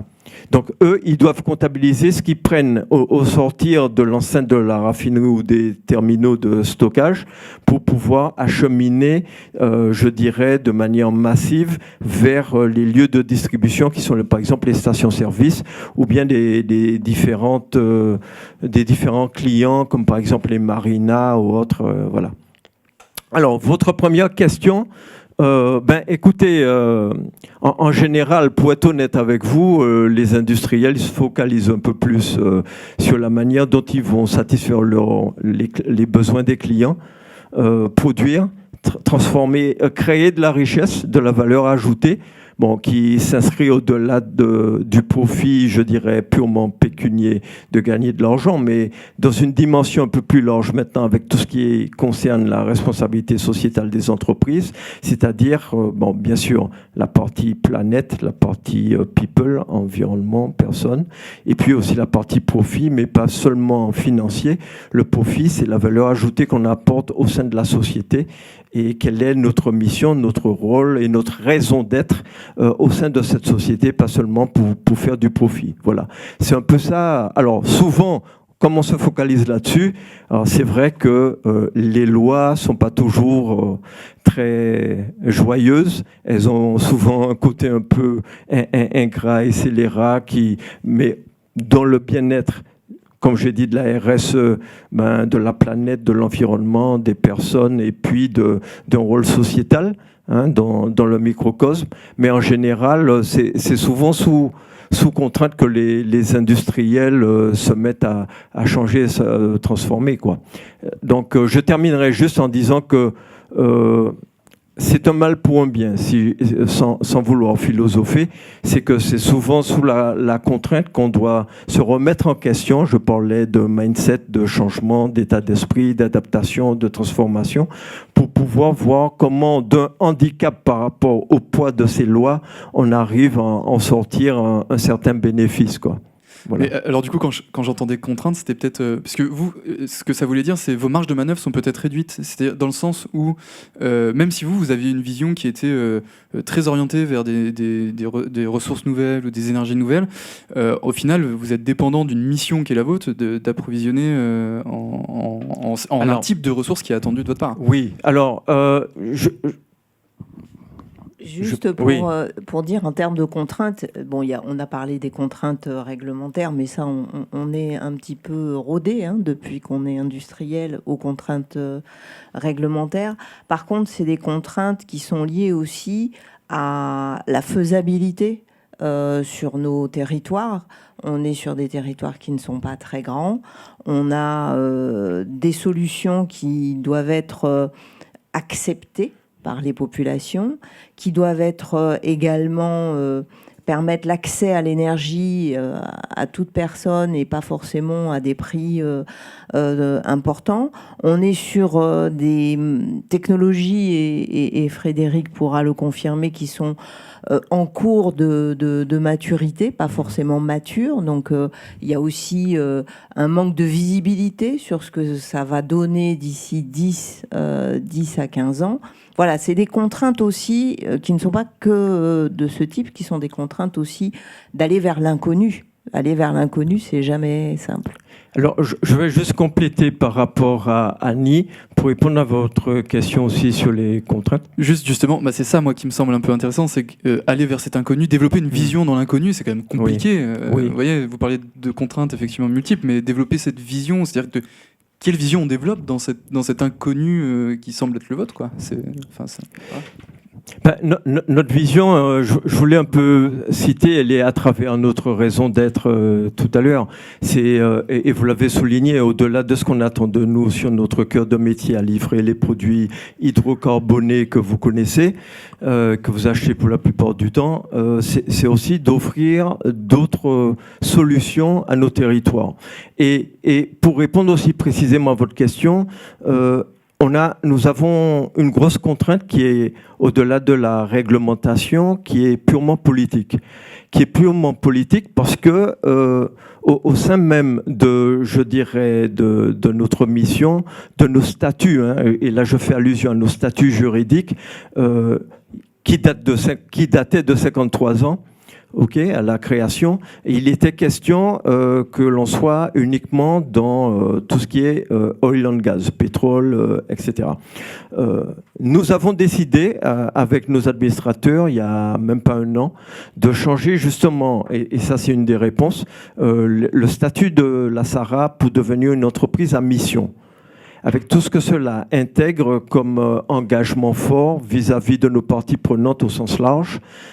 Et donc nous sommes pleinement ancrés dans cette démarche sur toute cette année 2024 avec une certification, une qualification en fin d'année par un organisme tiers, etc., enfin suivant le processus. Ce qui fait qu'aussi nous sommes obligés, et étant très sous contrainte, je dirais, de l'État, on a vu avec la structure des prix administrés, etc., c'est pas nous qui déterminons le prix de vente comme une entreprise manufacturière ou industrielle normale sur son territoire par rapport à notre aspect de positionnement, je dirais, monopolistique d'une part, ou de position dominante, parce que le ticket d'entrée pour avoir une deuxième raffinerie sur nos territoires, il est assez élevé par rapport aux contraintes qui vous ont été exposées d'ailleurs dans les exposés précédents d'une part, et puis deuxièmement, de manière capitalistique, il ne faut pas se voiler la face. Donc voilà. Et donc là aussi, nous sommes en train de voir avec l'État pour nous permettre d'élargir notre périmètre d'intervention avec justement les aspects liés à la diversification pour mieux répondre aux mêmes réglementations qui nous imposent en termes de transition écologique et énergétique. Moi, j'avais une question justement sur les biocarburants. Donc, je ne suis pas du tout spécialiste, mais j'avais compris qu'une des limitations sur la production de biocarburants, c'était la capacité à se fournir en matières premières pour pouvoir, sur une quantité suffisante.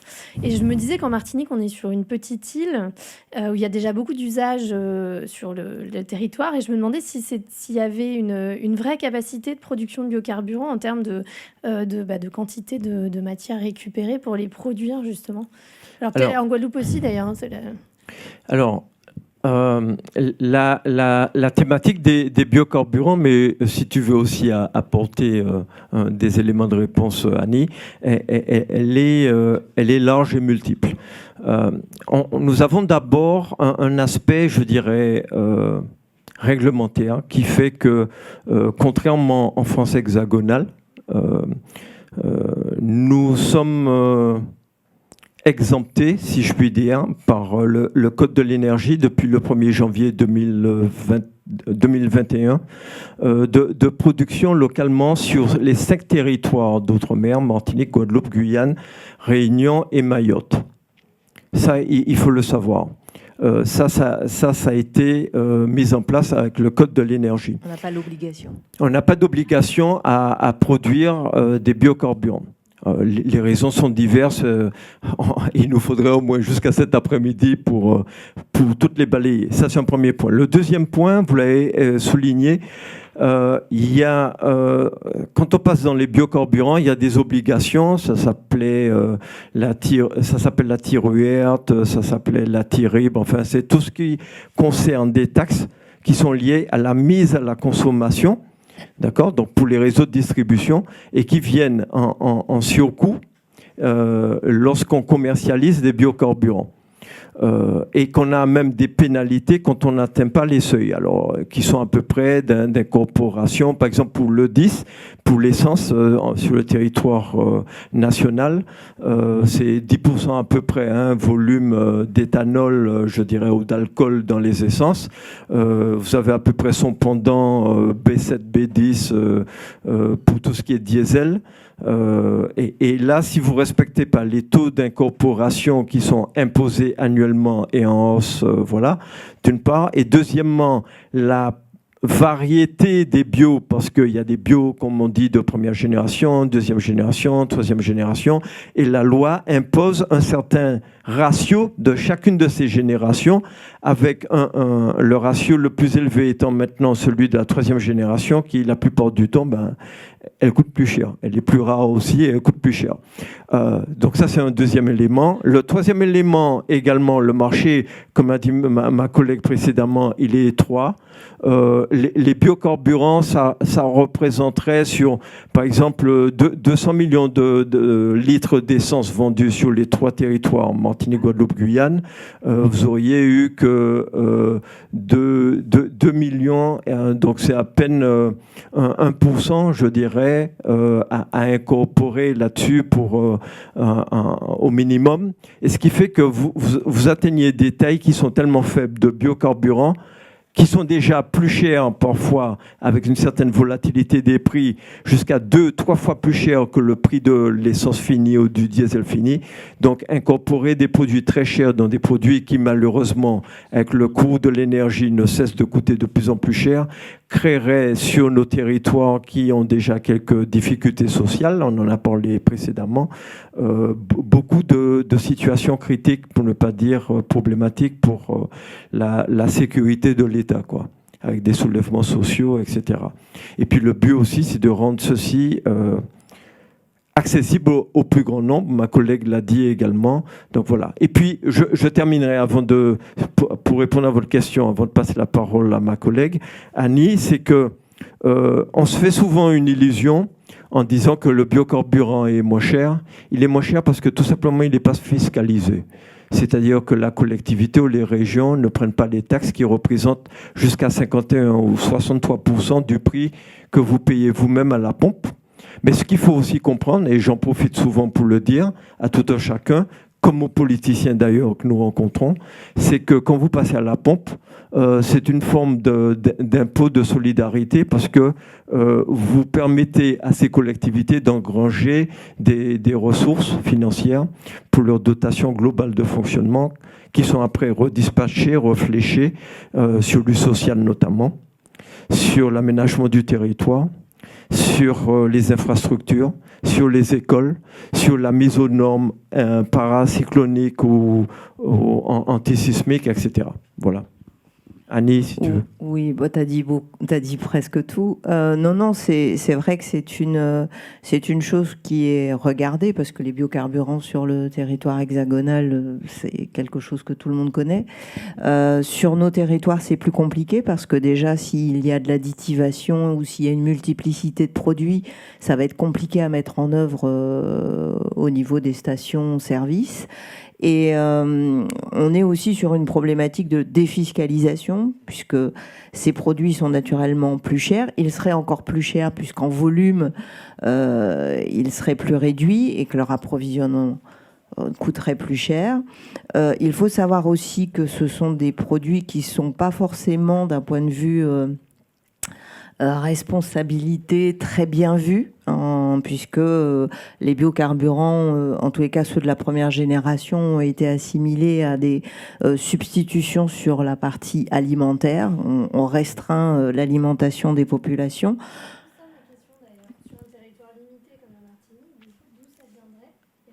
Ah ben, y a pas... Non, mais il ne faut pas se voiler la face. On ne sera jamais en capacité de produire. On pourra peut-être ajouter des productions réduites faites localement, mais ça ne sera jamais possible de produire ce que l'on pourrait consommer. Voilà. Donc on va laisser la place, non ? Oui, on va laisser la place au suivant. Donc voilà, c'est quand même des solutions beaucoup plus complexes à mettre en place. Merci. puis il y a un côté éco-circularité aussi, puisque comme on serait amené à importer beaucoup, ça pêche, ça va pas cocher cette case, sans compter qu'on a des émissions de gaz à effet de serre sur la partie scope 3A pour l'amont supplémentaire. Voilà. Merci à vous.